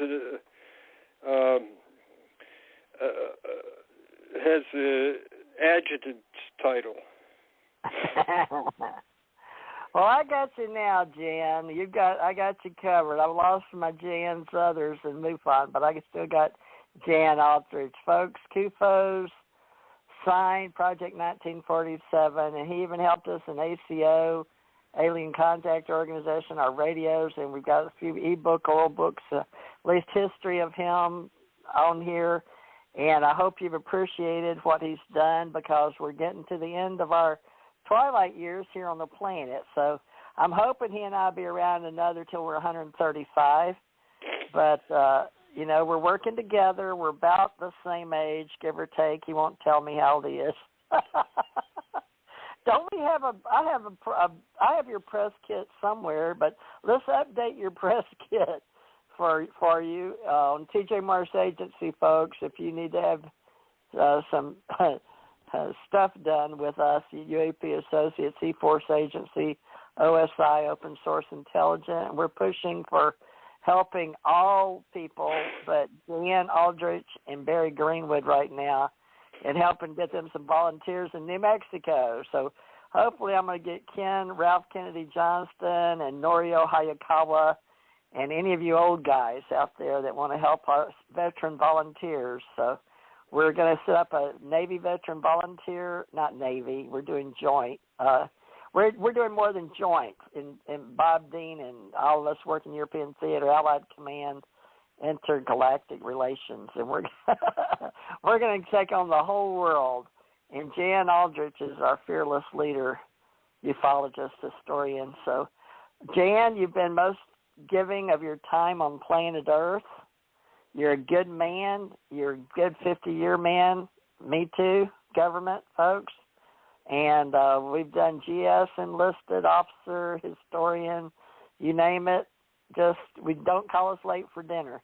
Well, I'm hungry, that's right. Jan. Don't get between me and food. That's for sure. I'm the same way, folks. That's the one thing we learned. We were military. We could put away a meal in less than 5 minutes. All right. Thank you, all you military out there proudly serving. We're looking for all our volunteers that have served in service. We don't care. You know, you took an oath of office. We'd like to have you, and we've got things to do. If you got some time to fill, give me a call or Jan a call, and we'll be right here at your UAP.associates and TJ Mars CT Radio. Well, that about does it for this week, and I don't know if you want to do, you think you'll be alive next month? Will you want to do one a week or come back the first week of May, or what do you want to do? Yeah, just let me know when I could probably do anything.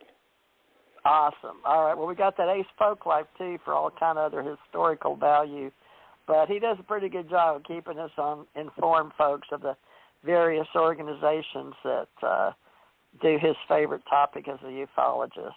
Thank you, Jan. You've been wonderful. I've got you here, and I'm going to try to get you on another show that I'm on for the Cosmos, and we're doing whatever we can to do some YouTube. So I hope you're not shy. So we'll put your face out there, too, pretty soon, okay? I just got to get myself organized to do everything I need to do for everybody.